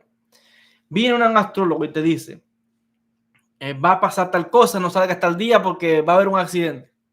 Según la ley judía está permitido preocuparse. Quiere decir que, ojo, es verdad lo que te está diciendo. Si sabe que alguien es certero, que es de verdad, que sabe, no cualquiera que te venga a decir. Pero si tú sabes que es alguien conocido, que que es bueno, que es buen astrólogo, está permitido por la ley judía inquietarse. Quiere decir que ponle ojo. Si te dice eso, mejor no lo hagas, por si acaso. Es lo que está diciendo acá. Ahora, lo mejor, como dice acá, es que cuando te dan ese decreto, ya que lo sabes, sea que tú lo estés buscando o no, porque a veces te pueden decir sin tú saber, sin tú buscarlo. Si ya te lo dijeron, pues trata de trabajar en tus oraciones, ponte a hacer rezo, ponte a hacer ayuno, da sadaká, haz todo lo que tengas que hacer para anular el decreto. No estamos diciendo, fíjense, que la ley judía no está diciendo que sea falso, no le hagas caso. No, dice, dale caso. Y ponte a hacer rezo, antes haz ayuno, haz meditación, no sé lo que tú vas a hacer, pero hay que hacer algo para anular el decreto. Lo que estamos hablando acá, no estamos descartando, es verdadero. Pero ¿qué está diciendo luego? Que el que está trabajándose constantemente, que tiene su fe en Dios, que está ahí, afincado con conexión a Hashem, que su fe en quebrantar, le dice que esa persona está en otro nivel. Es por eso que dice, en Mazal de Israel, está en otro nivel. El que está en un nivel de conexión espiritual no tiene nada que temer. Haga lo que tenga que hacer, haga sus ayunos, haga sus rezos, haga lo que tenga que hacer para resolver esa situación, pero ponga su fe en Dios, que esa persona automáticamente ya está en otro nivel de conciencia. Ojo con lo que le dijeron. Si te dijeron no salgas, no salgas. Es lo que dice la ley judía. Pero haz tus ayunos, anula ese decreto. Hay que buscar la manera de cambiar ese decreto, de resolver la situación por otro medio, pero hay que resolverla.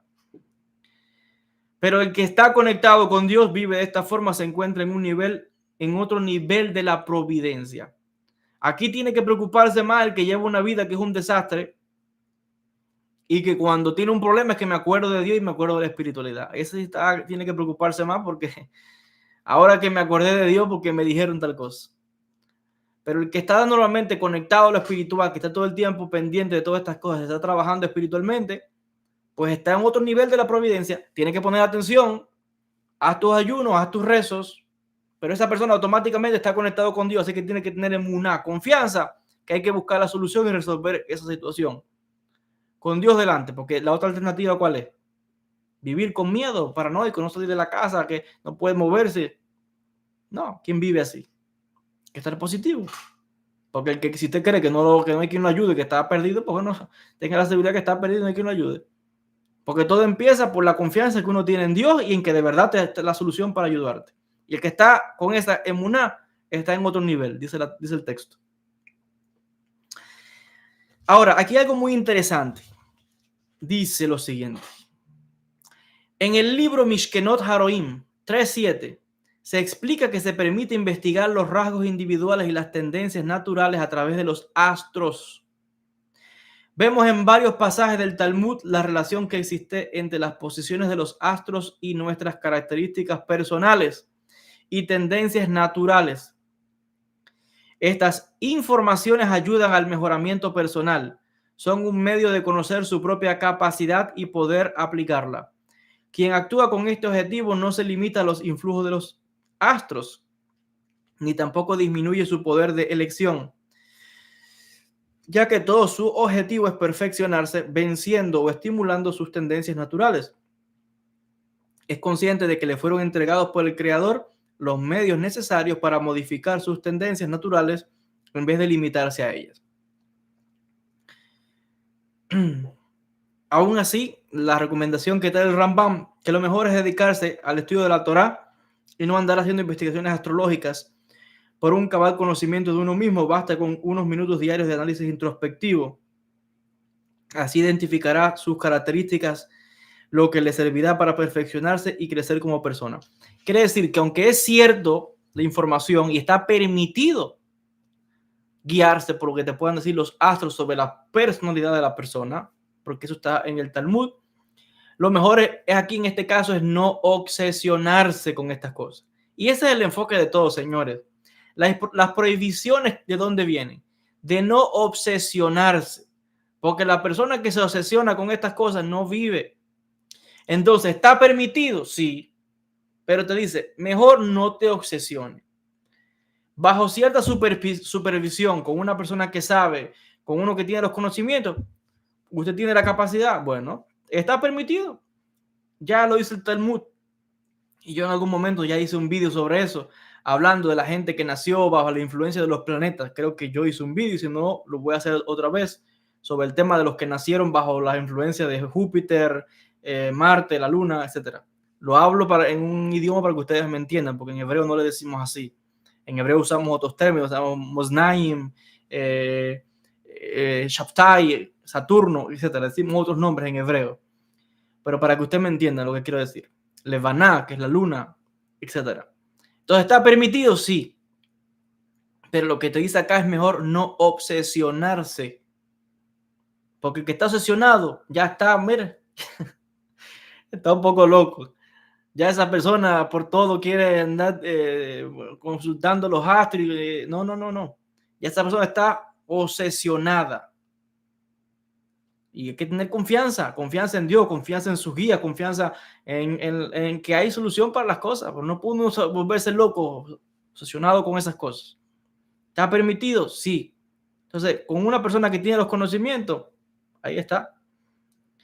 Vuelvo a decir, me parece que yo hice un vídeo sobre eso, sobre cómo la influencia de ciertos planetas influencia a la persona, igual que los días de la semana. Pero de todas maneras voy a repetir ese vídeo, lo voy a hacer otra vez, si Dios quiere, para la semana que viene, quizás el domingo, no sé. Tal vez pueda hacer nuevamente un vídeo hablando sobre esto, la influencia de los planetas en las personas, cómo es tu personalidad según tu signo, si la persona va a tener suerte, si es agresivo, qué bendición tiene. Entonces lo trae el Talmud. Entonces, la recomendación de Nachman y de Rabbi Moshe Ben Nachman es que precisamente mejor no andar detrás de estas cosas todo el tiempo, mejor no obsesionarse. Si quieres saber, está permitido, pero mejor no obsesionarse.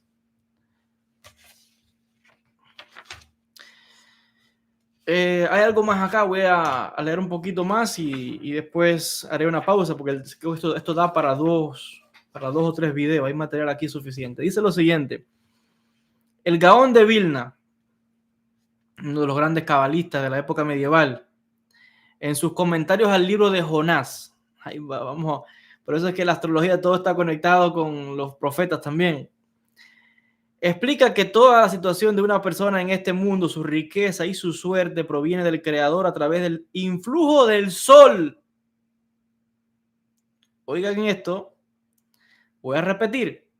No es cualquiera que está diciendo esto, es el Gaón de Vilna. Gaón significa genio, el grande. El Gaón de Vilna, uno de los grandes cabalistas de la época medieval y hasta el día de hoy, de los más grandes de todos los tiempos, el Gaón de Vilna está diciendo en su comentario al libro de Jonás, explica, escuche esto, que toda la situación de una persona en este mundo, su riqueza y su suerte, proviene del Creador, pero ¿a través de qué? A través del influjo del sol.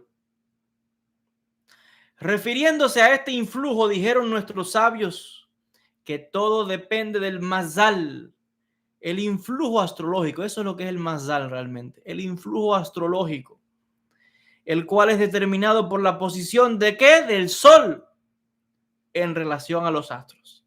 No es casualidad que todas las religiones antiguas que adoraban el sol, que adoraban los egipcios, el sol, que adoraban en Sumeria, el sol, que el sol es clave. ¿Y qué es lo que le da vida a toda la tierra? El sol. No crece una planta, no crece un árbol, no crece nada si el sol nosotros mismos dependemos de la luz del sol. Sin el sol no hay vida. Ahora, aquí viene lo que quieren enfatizar los sabios. ¿Dónde está la trampa de la gente? De los que no tienen, claro, entendimiento. Es en pensar que es el sol el que tiene la bendición. No, no es el sol. Es el que creó al sol. Es Dios a través del sol. Pero la ignorancia de la gente, ¿dónde está? En pensar que es el sol, o en pensar que es la luna, o en pensar que es una estrella, o en pensar que es un planeta, el que tiene el poder. No, dice el Gaón de Vilna, es Dios a través del sol, que creó el sol. Claro, en el fondo, y lo digo aquí hablando como historiador, todas esas religiones antiguas, por ejemplo, los egipcios que adoraban al sol, realmente no es el sol, le llamaban el dios Ra. Pero Ra realmente está haciendo referencia a que obviamente no es la estrella, el planeta, que es el sol como tal físicamente. Están entendiendo que hay una energía. Todos los antiguos creían que los planetas tienen un espíritu o un ángel que está asignado a cada planeta. Eso lo explica Aristóteles, lo explica Maimónides en su Guía de los Perplejos. Toda la gente en el mundo antiguo creía que los planetas, que las estrellas, que todo está vivo y tiene vida, que ahí hay un espíritu o un ángel que es el que comanda eso. Puede haber muchos más espíritus viviendo en el sol o en las estrellas o en la luna, pero hay un espíritu principal, un ángel, vamos a llamarlo, que comanda eso. ¿Dónde está la idolatría de la gente en la antigüedad? ¿La idolatría de dónde viene? De la gente que obviamente, como es ignorante, no tiene esos conocimientos, no tiene esa profundidad como los sabios. La gente simple cree lo que ve y que empezó a adorar al simple sol. Pero no es como tal el astro en sí mismo, es el poder que representa ese astro. Es como ese ángel, lo que la gente le llamaba divinidades o dioses. nosotros le decimos ángeles, pero los otros pueblos le dicen que son dioses, el dios sol, el dios la luna. Pero para nosotros no es que sean dioses, son ángeles. Pero la gente simple, la gente del pueblo, la gente de esas religiones, los egipcios, qué sé yo, que pensaban, los que no tienen esos conocimientos, bueno, que es el sol, adoramos al sol. Pero los sacerdotes, los que de verdad tienen conocimiento, saben que no es el sol como tal. Es el poder que está emitiendo eso, es la energía que está soltando ese astro. Y que todos los antiguos creían que hay un ángel que está gobernando esos planetas o al sol o las constelaciones. Que esos ángeles, lo que la gente llama dioses. Pero encima de todo eso, ¿quién está? Dios. Todo, lo que pasa es que todo es un mecanismo. Dios nunca hace nada directamente. Es otra cosa que hay que explicar a las personas. Alguien me preguntó el otro día, si yo hago una oración, ¿de verdad Dios me está escuchando o Dios es un infinito que no sabe nada de mí? Me preguntaba esa persona. Eso es otra clase para que la gente, cuando uno dice que es Dios, Dios, Dios es todo, en el fondo eso es un mecanismo, porque el rey nunca se mueve de su trono. Dios nunca hace nada a él. Es como un rey. El rey tiene ministros. Él envía a aquel, encárgase de esto, aquel se encarga de la guerra, aquel de la economía, aquel de la paz, aquel. Son sus ángeles.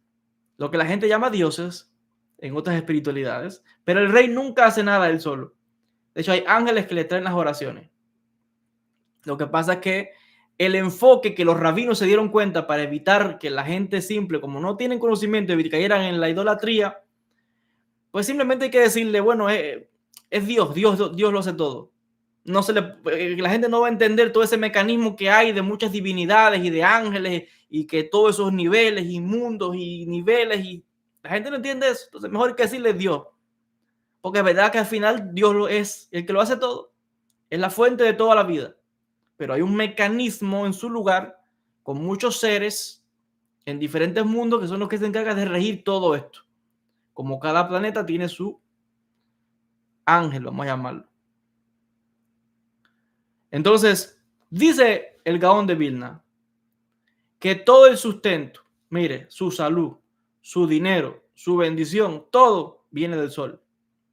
O de Dios, mejor dicho, a través del sol. Por eso no es casualidad que las religiones del este, ¿qué sale en el este? El sol. ¿En qué dirección oramos los judíos? ¿En qué dirección oramos los judíos? Al este. ¿Qué dirección está el este? Jerusalén. ¿Y en qué está colocado en Jerusalén el templo? Nada aquí es casualidad. Nada es casualidad. Todo está puesto milimétricamente. Porque estas son cosas que no sabe la gente simple. Y hoy lo estamos revelando.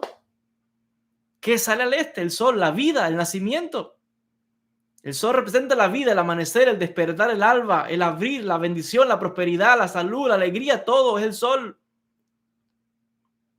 ¿Qué dirección está Jerusalén? Al este. ¿Qué dirección está el templo? Al este. ¿A dónde mandó Abraham a dónde mandó Dios a Abraham para que sacrificara a Isaac? Vete al este, a lo que hoy era la zona del templo hoy. Entonces, señor, aquí nada es casualidad. Y esto lo sabemos los judíos, pero también lo sabe la gente, las religiones antiguas también lo sabían, porque también ellos adoraban el sol, sabían el tema del este. Son las famosas religiones orientales, que también saben de todas estas cosas, el hinduismo, el budismo, saben todo esto. En África, donde quiera saben todo esto.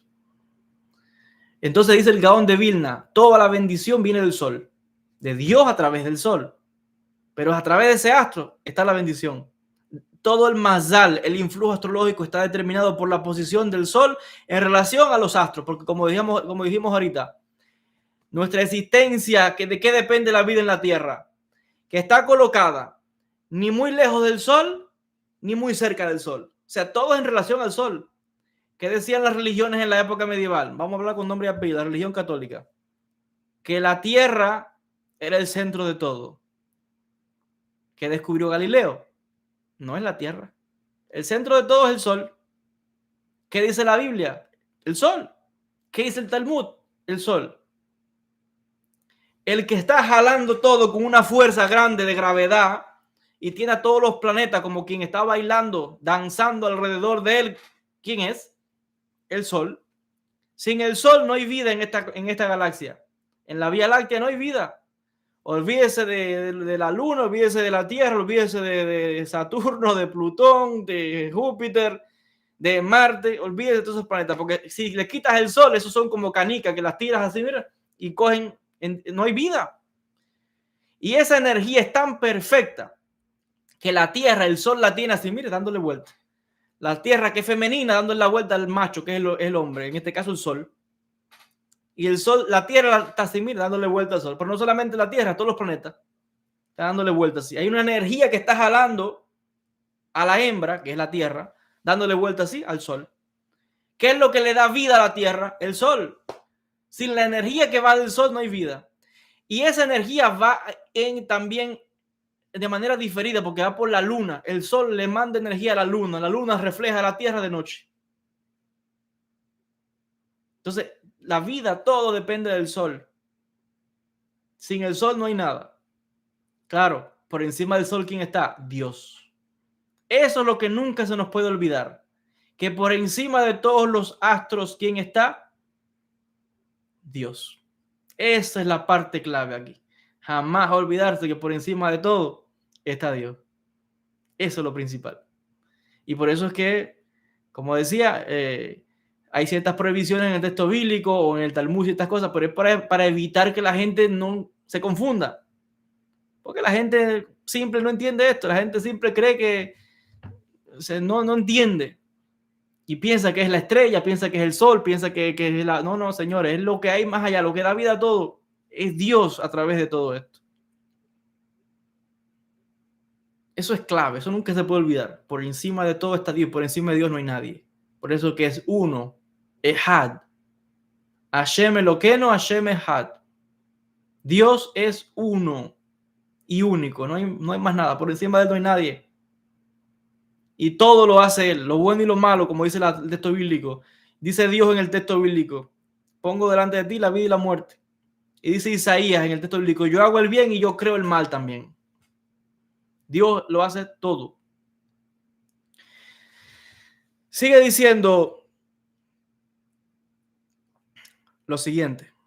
En general, y aquí viene algo muy interesante, en general, no es posible cambiar la suerte predeterminada a través del influjo astrológico, pues cuando uno nace le decretan qué clase de vida tendrá, como está escrito en el Talmud, Tratado de Moed Katan 28a. En general, ya el destino está escrito ahí.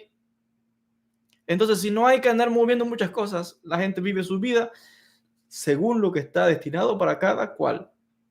A nadie le llega una cosa que la persona no va a merecer, buena o mala. Eso es difícil de a veces de aceptar por la gente, porque a la gente le gusta aceptar las cosas buenas que le vienen, pero cuando le viene lo malo, no lo quieren aceptar. No puede ser, dice la gente.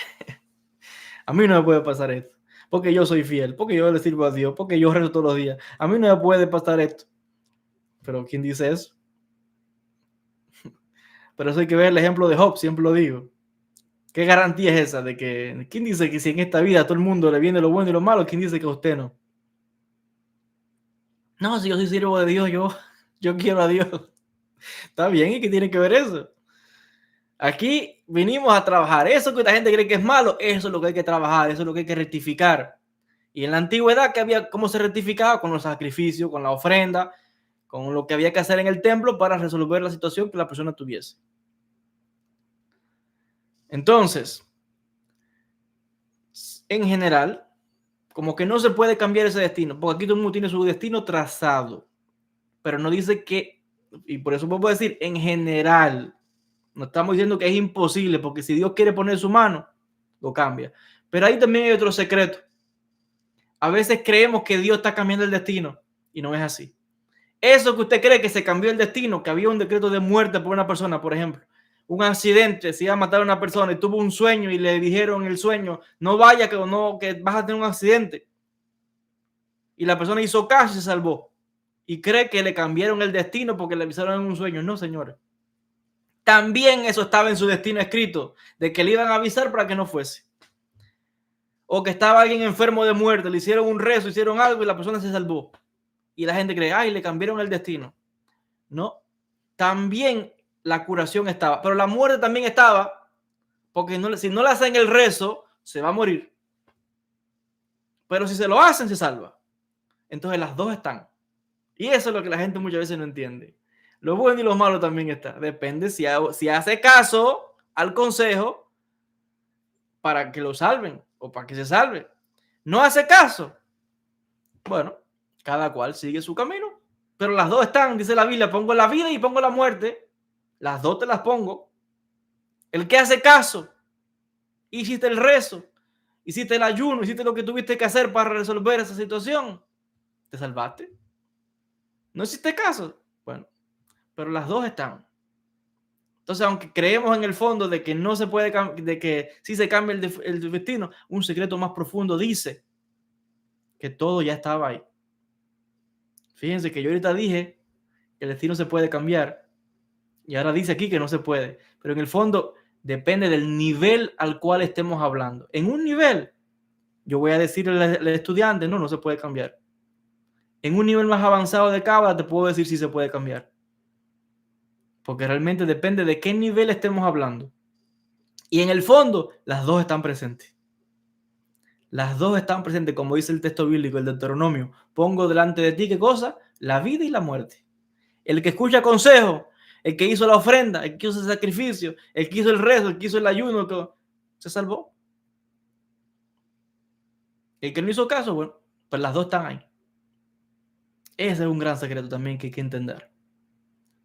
Y que cuando en la antigüedad que estaba el templo y se llevaban los sacrificios, las ofrendas, pues precisamente para rectificar eso malo que venía a hacerte daño, fuiste a ver al profeta, el vidente, y te dijo, ahí viene una desgracia, un problema, tienes que ir al templo y lleva, no sé, lleva una paloma, lleva 2 chivos, lo que sea, no sé, un toro, qué sé yo, y con eso ya vas a poder resolver tu situación. Bueno, ¿para qué hicieron esto? Para que no te viniera lo malo, y por eso es que había que ir al templo a hacer esto, que corra otra sangre y no la tuya. Que corra la sangre de un animal, pero no la tuya, la de tu familia.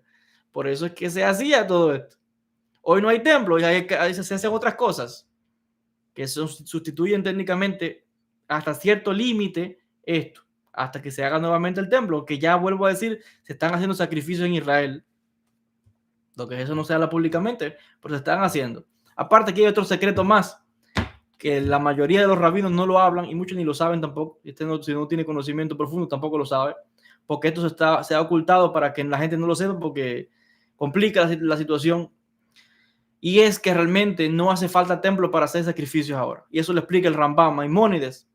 Y hay un grupo en el judaísmo de jasídico que sabe esto, que toda persona por sí misma puede hacer un altar en su casa y hacerle ofrendas a Dios en su casa. Es un tema profundo, no voy a entrar ahí, para que no me escuche todo rabino y me forme un escándalo por lo que estoy revelando. Entonces, señores, la cosa es profunda. Sigue diciendo acá. Su nivel económico es decidido por el creador según la función que va a cumplir en vida y es fijado en su mapa astral. De todas maneras, si se obstina en adquirir beneficios materiales y realmente conquistar un nivel económico más elevado, más esto es a costa de sus méritos por el cumplimiento de los misbot, de los buenos actos. Así recibirá parcialmente su recompensa en este mundo de forma material en vez de recibirla en el mundo venidero. Quiere decir que una persona en este mundo tiene dos opciones. Usted puede canjear el cheque en este mundo o lo puede cobrar desde el otro lado, como usted quiera. Entre más bendición económica material, significa que estás cogiendo de tu cuenta de ahorro en el mundo espiritual y la estás materializando en esta vida. Porque al final, ¿qué son las cosas materiales? ¿Qué es tener una casa, un automóvil, riqueza, todo eso? ¿Qué es todo eso? Energía. Porque toda la materia es energía. Y usted cree que la gente que es millonaria, que tiene mucho dinero, eso es así tan fácil cualquiera, eso requiere energía. Eso es lo que es un edificio, lo que es una casa, lo que es una mansión, lo que es tener terreno, lo que es manejar empresas. Toda la materia es energía y entre más acumulación de materia, más acumulación de energías. Hace falta mucha energía para manifestar todo eso. Pero dicen los sabios, el que más tiene de este lado es porque está sacando de su cuenta de ahorro del mundo espiritual. Entonces, ¿qué hacen los sabios? o el modelo, porque aquí nadie se obliga a nada, cada cual tiene su camino y cada cual tiene que experimentar, ¿no? Si Dios te da riqueza y abundancia, bendecido sea, disfrútala. Pero ya los que usted vea, esos cabalistas que son unos viejitos que están ya, que esto lo se dedican a estudiar y todo, no tienen mucho énfasis ni interés en el dinero ni en las cosas materiales, porque todo eso viene y va. Su énfasis es en lo espiritual, porque están guardando en su cuenta de ahorro de aquel lado, en el mundo espiritual. El que más quiere de este lado está disminuyendo de la espiritualidad de aquel lado. Y es lo que acabo de leer, lo que dice el texto. Su nivel económico está decidido por el creador según la función que va a cumplir en esta vida y es fijado en su mapa astral. De todas maneras, si se obstina, puede adquirir beneficios materiales y realmente conquistar un nivel económico más elevado. Mas esto es a costa de sus méritos por el cumplimiento de las mitzvot, buenos actos. Así recibirá parcialmente su recompensa en este mundo de forma material, en vez de recibirla en el mundo venidero, en el Olam Abba. Y por eso hay quien le acumula al mundo espiritual, porque allí también hace falta tener méritos en el mundo espiritual, porque según la elevación del espíritu, será quien uno es en el mundo espiritual. Entre más grande es una persona a nivel espiritual, normalmente menos tiene en este mundo. Normalmente, porque puede ser rico y también ser grande espiritualmente, como Abraham, por ejemplo, o los patriarcas. Aunque eso era otra época también. Hoy lo más probable es que la gente que todo el tiempo está en la materia, mucha materia, está muy desconectado de lo espiritual. No categóricamente, puede haber excepciones, pero normalmente la gente de hoy, que ya de por sí está todo el mundo alejado de la espiritualidad, normalmente para tú lograr muchas cosas materiales tienes que estar con todos tus pensamientos, palabras, emociones y acciones a eso, para poder tú lograr grandes cosas, lo cual te va a requerir que tú no puedas dedicar tiempo de verdad a las cosas espirituales. No tienes tiempo porque quieres lograr toda la materia. Entonces, hoy en la época que estamos viviendo, esto, todo el mundo sabe, te desconecta de la espiritualidad totalmente. Ahí estás adquiriendo algo a costa de otra cosa. Entonces, cada cual tiene que vivir sus vidas. Pero el enfoque de los sabios es, si quieres más, te lo van a dar. Dios no te dice que no, te lo va a dar. Pero es a costa de tus méritos en el mundo espiritual. Es lo que estamos hablando acá. Dice, no obstante, a través de algún gran mérito que efectúe, le es dado alterar su destino, como nos enseña Tosafot en el Tratado de Shabbat 156a. Tosafot son los comentaristas que vienen después de Rashi, el gran comentarista francés del siglo XII, siglo XI, siglo XII. Entonces, según los méritos de las personas, puede ser que te venga dinero. Por eso es que hay muchos judíos que ¿qué hacen? Cogen dinero y construyen una sinagoga. Cogen dinero y se lo dan a la gente que estudia Torah. Cogen dinero y se lo dan a algo que es de la comunidad. ¿Por qué? Porque entre más grande sea la obra que le está haciendo, entre más dinero da, él sabe que más dinero le van a dar de vuelta en el mundo, en la materia. Y hay judíos que no lo ven en la sinagoga, que son preocupados por darse de acá o por hacer algo porque saben que van a recibir de vuelta. Usted dio, usted va a recibir. Aquí a nadie le niegan nada. Dios le da aquí a cada cual según las acciones de cada cual. O te puedes bendecir a tus hijos, a tus nietos, a tus descendientes. Y hay gente que en esta vida está recibiendo prosperidad material porque tuvo un padre, un abuelo, una abuela, un antepasado que hizo grandes acciones, grandes méritos, que era alguien con mucha fuerza espiritual, con una gran luz. Y en mérito de ese antepasado, al descendiente le están dando ahora una bendición, que puede ser de salud, que puede ser de economía, de dinero, no sé, algo. Pero eso puede venir de un ancestro porque hizo una gran obra, por ejemplo. Y es lo que dice aquí, lo que estoy leyendo. Entonces, todo está permitido. Aquí no estamos diciendo que algo está bien o que esté mal. Estamos explicando cómo es el mecanismo. Eso es lo importante. Voy a dar solamente esta página y con eso finalizo porque ahí no me va a alcanzar el tiempo para todo lo que hay aquí. Es que eso lo podemos seguir abarcando en otras clases. Solamente quiero llegar hasta el Zohar, que vienen algunas cosas del Zohar acá.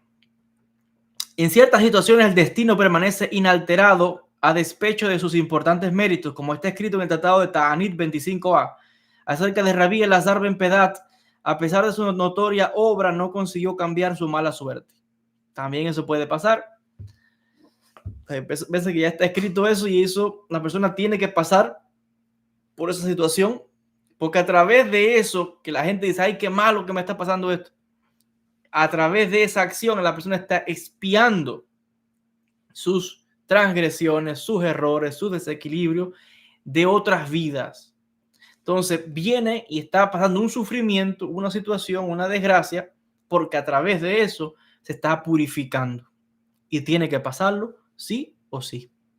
Pero bueno, todos son grandes misterios que otra vez no sabemos la vida de cada cual, por eso es que no se puede juzgar a nadie. Por eso cuando usted ve que hay una persona que está en una desgracia, usted no puede decirle, ahí tiene, te lo merece. O algo hizo. No, mire, cállese la boca. Porque usted no sabe qué mecanismo hay ahí. Estamos analizando los mecanismos, pero lo que no podemos hacer es decirle a fulano, andar jugando, apuntando a la gente. No, no, haga silencio.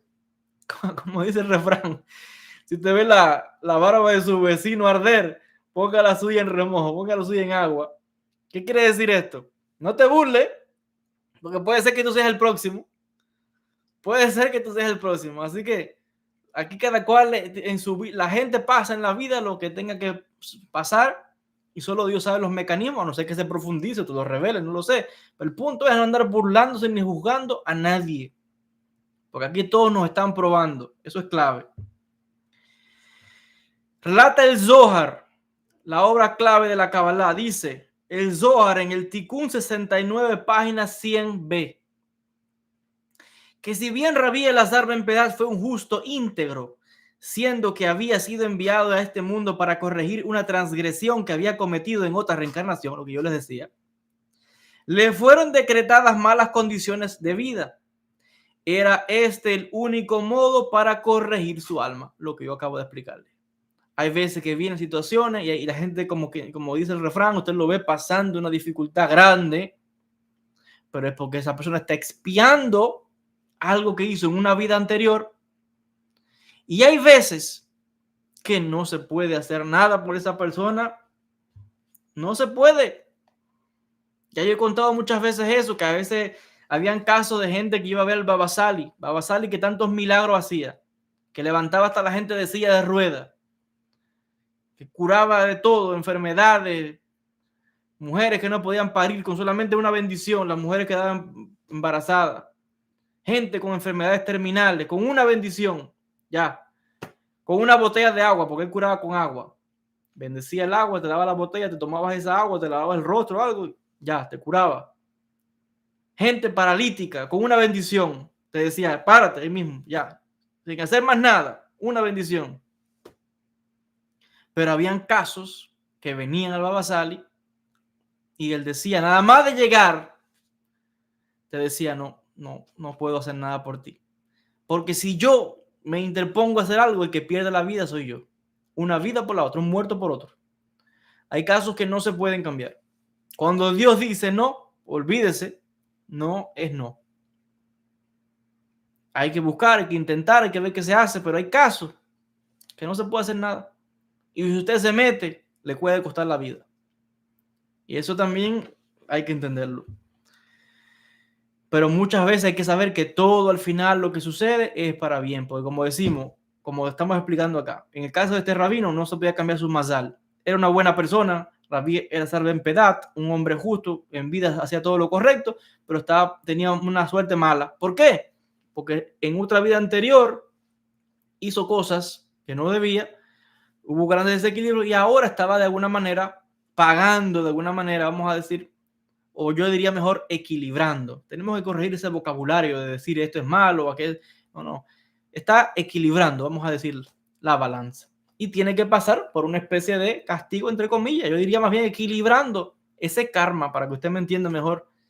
Equilibrando esa balanza espiritual y tiene que pasar por una situación, unos casos difíciles. Hay una enfermedad, una tragedia, una escasez económica, algo, pero algo está ahí que está depurando, que viene de otras vidas. Hay veces que no se puede hacer nada. Olvídese, cuando Dios dice que no se puede hacer nada, no se puede, porque es la única manera que tiene para poder elevar esa alma. La única manera que tiene esa alma para poder purificarse es pasando por eso. Que la gente parece que es malo, porque es un sufrimiento, pero es la única manera de purificar esa alma, porque el sufrimiento purifica. En el libro Miftaf Eliyahu, página 4, página 98 a 100, explica que en aquellas personas en las que las condiciones de vida conforman un aspecto integral de la función que les ha sido asignada, no es dable cambiar el destino, como fue el caso de Rabí Elazar ben Pedad. Sin embargo, a veces la situación en que se encuentra es solamente en medio temporario para poder cumplir su propósito. Cuando esté encaminado y elevándose, podrá modificar su suerte con sus méritos. ¿Ves? Aquí tenemos otro caso donde efectivamente a veces es temporal. La persona puede estar pasando por una situación, por un karma, por una escasez económica, por una enfermedad, aunque parezca incurable, porque hay veces que hay gente que está pasando hasta por un cáncer y el médico te dice no hay nada que hacer y tú crees que no hay nada que hacer, pero si Dios quiere poner su mano, te cura. Porque hay muchísimos casos de personas con enfermedades incurables, cuando Dios ha puesto su mano, esa persona se cura. No pregunte cómo, porque eso no se sabe, pero se cura y hay muchísimos casos de eso. Entonces hay veces que, aunque la cosa parece perdida, si está en su destino, puedes pasar por esa mala racha y después salir, como quien dice, que salga el sol en la vida de esa persona. Voy a leer un último párrafo y tomar algunas preguntas. Dice, hay quien, por ejemplo, nació con la misión de ayudar a salvar vidas humanas. Si hubiese nacido predestinado a un alto nivel económico, hijo de una familia pudiente, adinerada, no se habría interesado en adquirir una profesión redituable, o sea, una profesión como esta, de salvar vidas.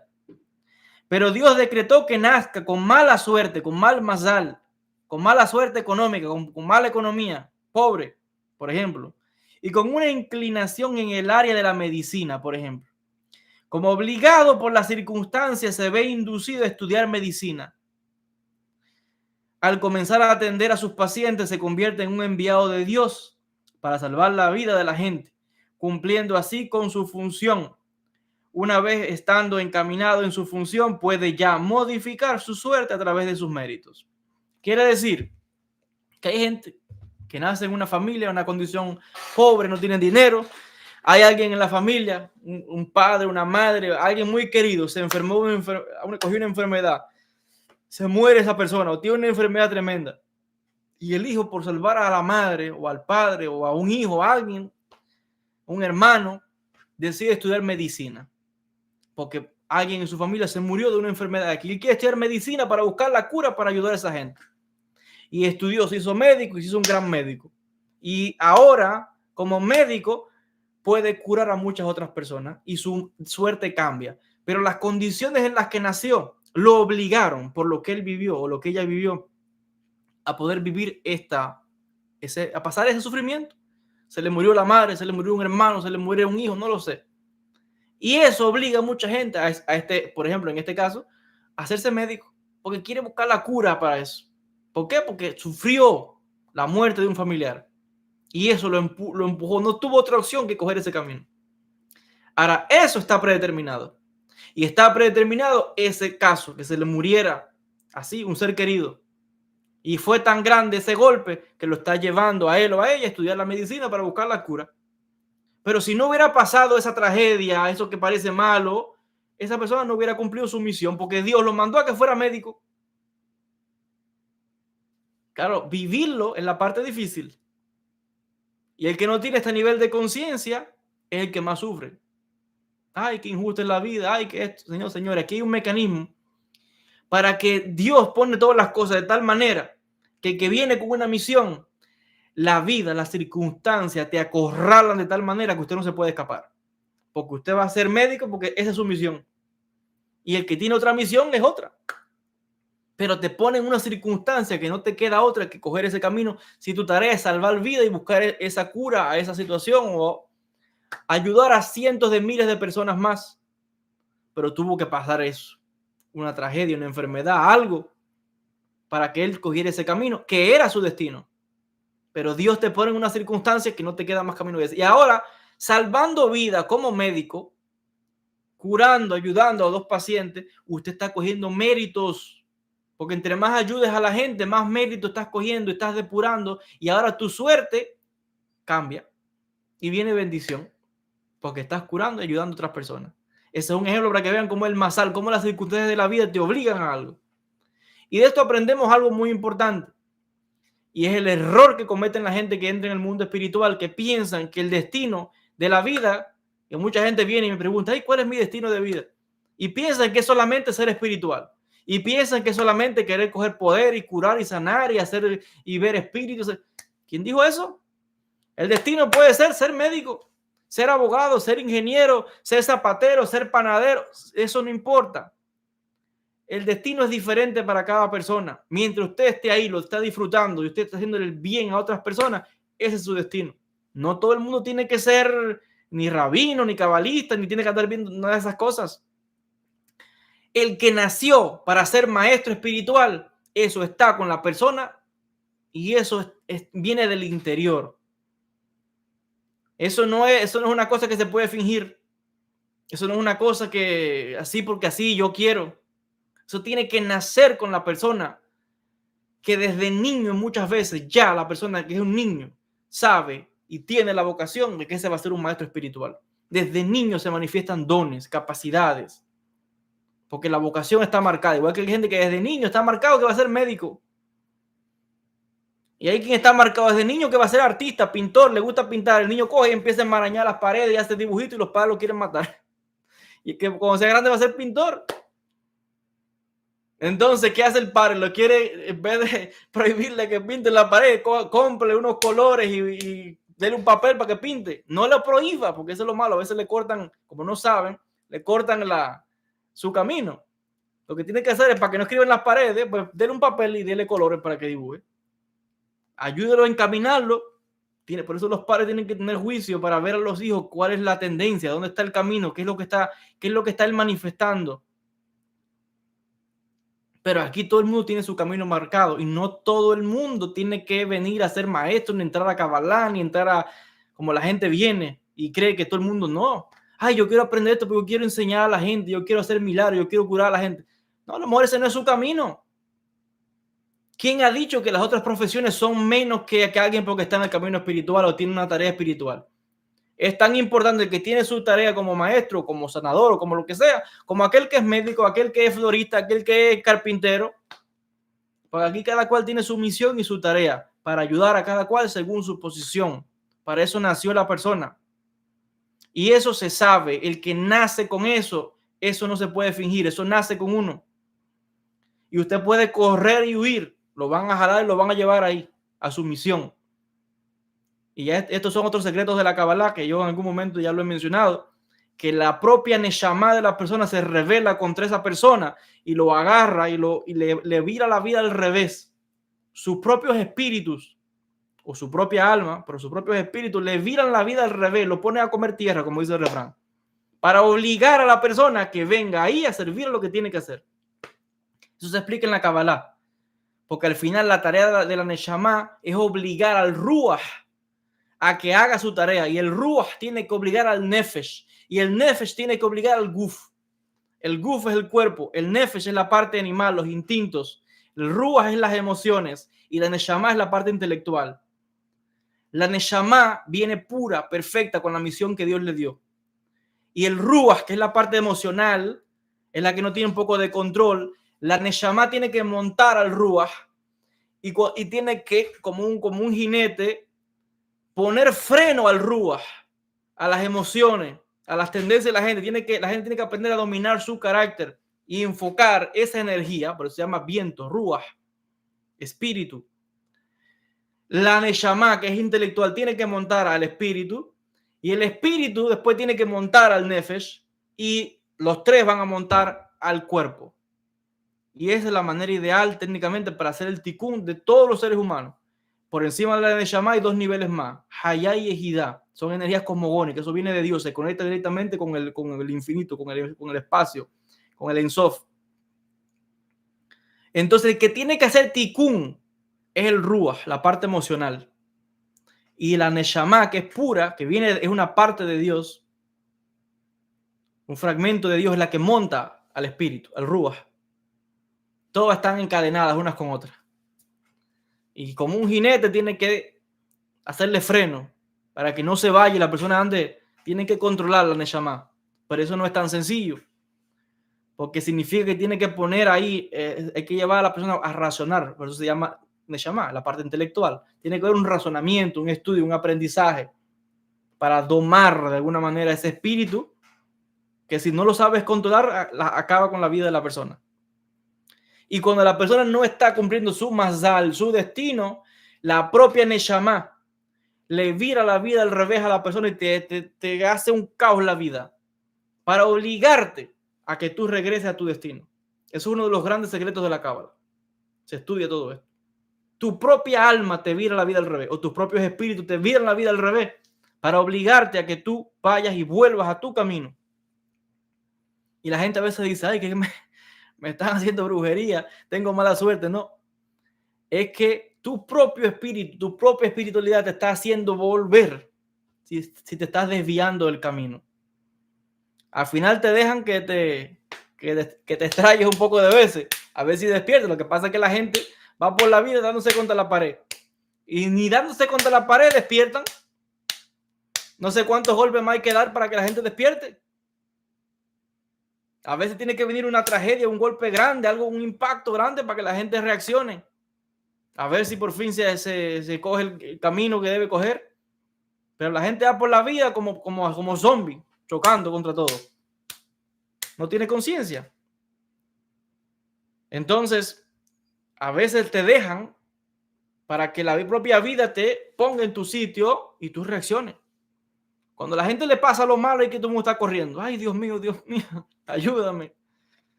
Pero entonces lo malo hace falta también para que se ajuste el camino de la persona.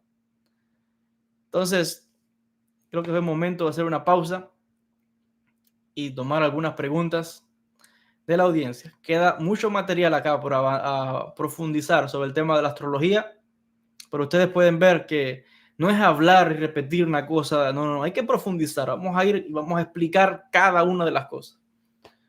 No es repetir lo que dice un libro, no. Uno tiene que profundizar y explicar todas las variantes y entender cuál es el mecanismo que lleva para entenderlo, porque es profundo. Nada es superficial. No se, hay que ir profundo a las cosas para entender. Besat Hashem. Voy a tomar 2 o 3 preguntas, porque realmente ya estamos casi 2 horas. Primeramente, quiero comenzar agradeciendo a las personas que han estado enviando donaciones a acá, la gente que ha estado enviándose de acá. Muchísimas gracias. Aris, Farah, más alto, maestro, en todo lo que haga. Saludos de la Ciudad de México. Muchísimas gracias, Aris. Bendiciones. José Antonio, Shalom, Jajam. Bendiciones. Me encantan sus clases del Instituto Shalom Sharabi. Muchas gracias. Muchísimas gracias, José Antonio. Todas las bendiciones.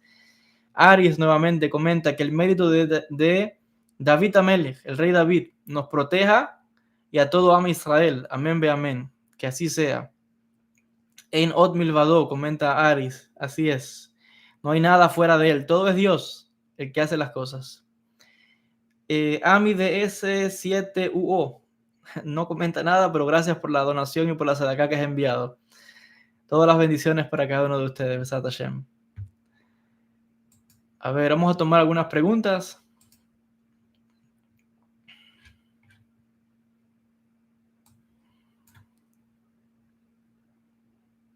Como siempre, ustedes ven que estas clases, aquí no hay nada preparado, todo esto es espontáneo.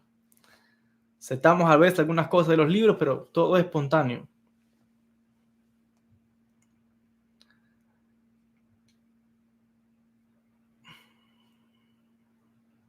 Mucha gente comentando, saludando. Desde Bucaramanga, saludan. Gente comentando acerca de los misterios. La persona que comenta este Shabbat, que sí es especial. Sí, este es un Shabbat especial. Aquí está, es Shabbat Mevachim se llama. Shabbat Mevachim, que es el Shabbat que se anuncia Rosh Chodesh, el mes nuevo. Se hacen unos rezos especiales. Y es un día de alegría, más que nada es de alegría. Buen momento para conectar con buena energía.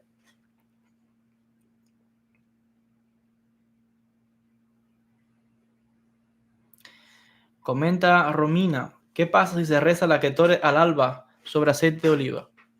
Pues nada, es algo bueno, es bendición. La Ketore siempre es bendición. Y también el aceite de oliva, obviamente.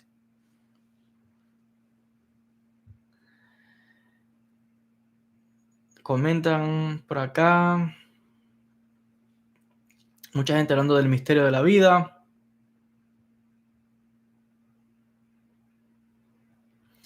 Mucha gente dando testimonios. Alguien pregunta, Romina dice que hable de los rostros divinos, los parsufim. Ya he hablado, hay una clase, hay como 2 clases sobre los parsufim, los rostros divinos, están en el canal, las pueden encontrar ahí.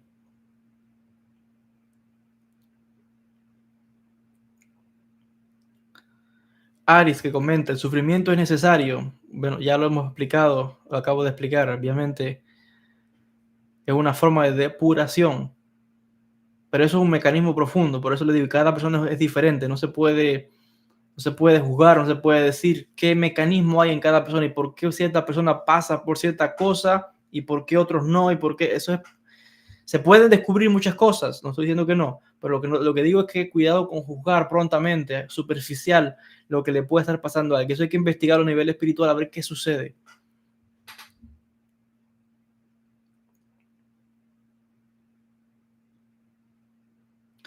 José Peña comenta, ¿qué pasa cuando uno se sueña a sí misma varias veces? Bueno, depende, eso hay que ver el sueño para poder interpretarlo.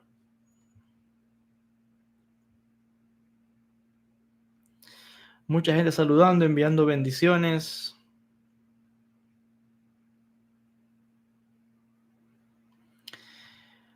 Dice, recitar el Tikkun Haklalí ayuda a mejorar la suerte o el destino. Obviamente, todo rezo siempre es bueno, pero según lo que esté pasando la persona, lo ideal es que usted vaya a ver a un maestro, vaya a una sesión privada, una consulta para que le cuente el problema, ver qué es lo que sucede y ver cómo le puede ayudar específicamente a su situación. Hay rezos que en general sí, obviamente todo ayuda, pero eso es como el doctor. Usted no puede poner una medicina para todos los problemas. Eso no existe. Usted tiene que ir al doctor según el problema que usted tenga y le va a mandar la medicina apropiada para usted según su situación. Pero existen muchas otras medicinas para diferentes casos. Entonces, por eso, la persona, según el problema que tenga, la situación que sea, tiene que ir a una consulta, tiene que ir a ver a un maestro, tiene que contar lo que sucede y que él le pueda decir, mire, tiene esto le sirve para esto y esto.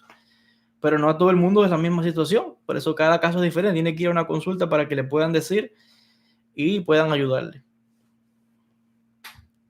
Porque hay veces que alguien piensa que tiene un problema y está haciendo un rezo, pero esa no es la medicina, esa no es la cura para el problema que usted tiene. Como le digo, como una persona tiene una enfermedad y le están poniendo otro tratamiento. No, tiene que ir a ver un médico para que le ponga el tratamiento que lleva. Es lo mismo en el mundo espiritual.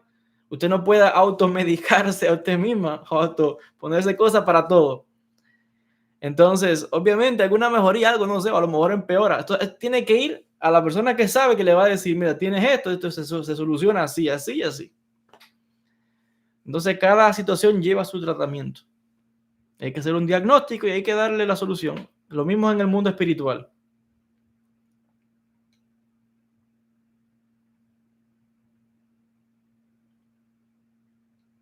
Mucha gente comentando. El tema del Mashiach. Mucha gente pregunta por el Mashiach. ¿Va a ayudar a la gente que tiene diferentes propósitos? Miren, el tema del Mashiach es un tema que eso es fuego. Entonces, ahí no quiero entrar mucho porque si saco lo que dicen los textos del Mashiach, a la gente le va a dar un infarto. Aún cuando sean judíos, no importa, porque no puedo decir, hay cosas profundas y la mayoría de las personas, sea judío, vaya a la sinagoga, no importa, no tiene esos conocimientos profundos y cuando escuche las cosas que hay, a la gente hay hay que aguantar a la persona para que no le dé, hay que darle miel para endulzarlo porque le puede dar un infarto de lo que dicen los textos de los sabios. Entonces, el tema del Mashiach es complicado y hay opiniones diferentes a muchas cosas. Solamente basta decir algo. Que lo mismo con el Mashiach, con lo mismo con el tema de la astrología. El Mashiach para nosotros no es lo más importante. Es la era mesiánica. No es el que trae la carta. Es el rey. Es lo que va a lograrse. Es la era mesiánica. El error, ¿dónde está? Que la gente se pone a adorar al mensajero, a adorar al Mashiach. Como que el Mashiach eso no es lo más importante. Eso es un hombre, una persona que Dios mandó. Sí, tiene algo, pero lo importante es el que manda la carta, el jefe, Dios. Y lo importante es lo que se va a lograr. La era mesiánica, eso es lo importante, no el mensajero. Y ese es el enfoque que los sabios siempre dan. Lo importante no es quién es el Mesías o qué es lo que va a hacer el Mesías. El Mesías es un ser humano. Es la era mesiánica lo más importante. Eso es lo importante. Entonces, con el tema del Mashiach, la cosa es profunda. Y la gente cae otra vez en la idolatría, como mismo cae la gente en la idolatría con el tema de la astrología. ¿Por qué? Porque se pierden en lo físico, en lo que ven. Es lo que hay detrás. La era mesiánica es lo importante. Y hoy vemos en el mundo judío igual, mucha gente obsesionada con eso, también medio en idolatría con ese tema. Pero vos decís, eso es un tema caliente, ahí no quiero entrar porque el tema del Mesías, eso no es nuevo, eso viene del hinduismo, eso viene de muchas cosas. Que otra vez, yo no quiero echar fuego ahí porque voy a darle candela al bosque y no conviene hablar de ese tema.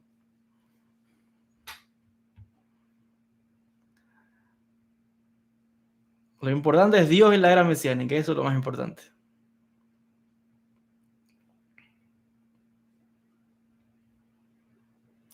Amén, que ya llegue la era mesiánica, que Israel sea el corazón del mundo. Yo creo que aquí hay otro, el corazón del mundo, le preguntaban a los griegos. Usted le pregunta, usted lee los libros de los griegos antiguos y dicen los griegos, Atenas es el corazón del mundo. Atenas es el centro del mundo. Los griegos somos el centro del mundo. Le pregunta a los judíos, ¿qué decimos nosotros? Jerusalén es el centro del mundo. Nosotros somos el centro del mundo. Pregunta a los musulmanes, ¿qué dicen los musulmanes? Nosotros somos el centro del mundo. La Meca es el centro del mundo. Pregunta a los cristianos, ellos son el centro del mundo. Pregunta a todo el mundo aquí quiere ser el centro del mundo.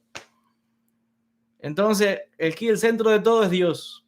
Eso es lo más importante. Ese es el que hay que ir, ese es el que todo el mundo tiene que tener, que el enfoque más importante es Dios. Sin Dios no hay nada. Y todas las religiones hablan de Dios.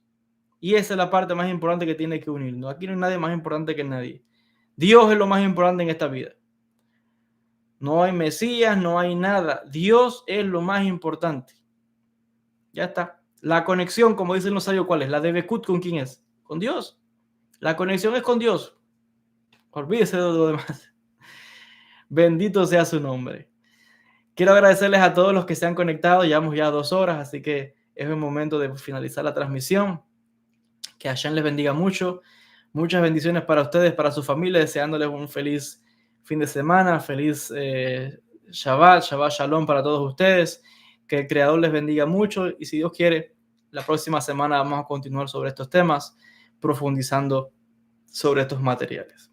Gracias a todos los que se han conectado, como siempre, agradeciendo a las personas que han estado enviando sus comentarios, donaciones. También, si no se ha suscrito al canal, no se olvide de suscribirse al canal, de dejar su like, de compartir estos vídeos, porque esto me ayuda a mí a que el canal siga creciendo. Es de esta manera de que esta obra llegue a muchas más personas. Gracias por todo. Todas las bendiciones para usted y para su familia. Shalom a todos.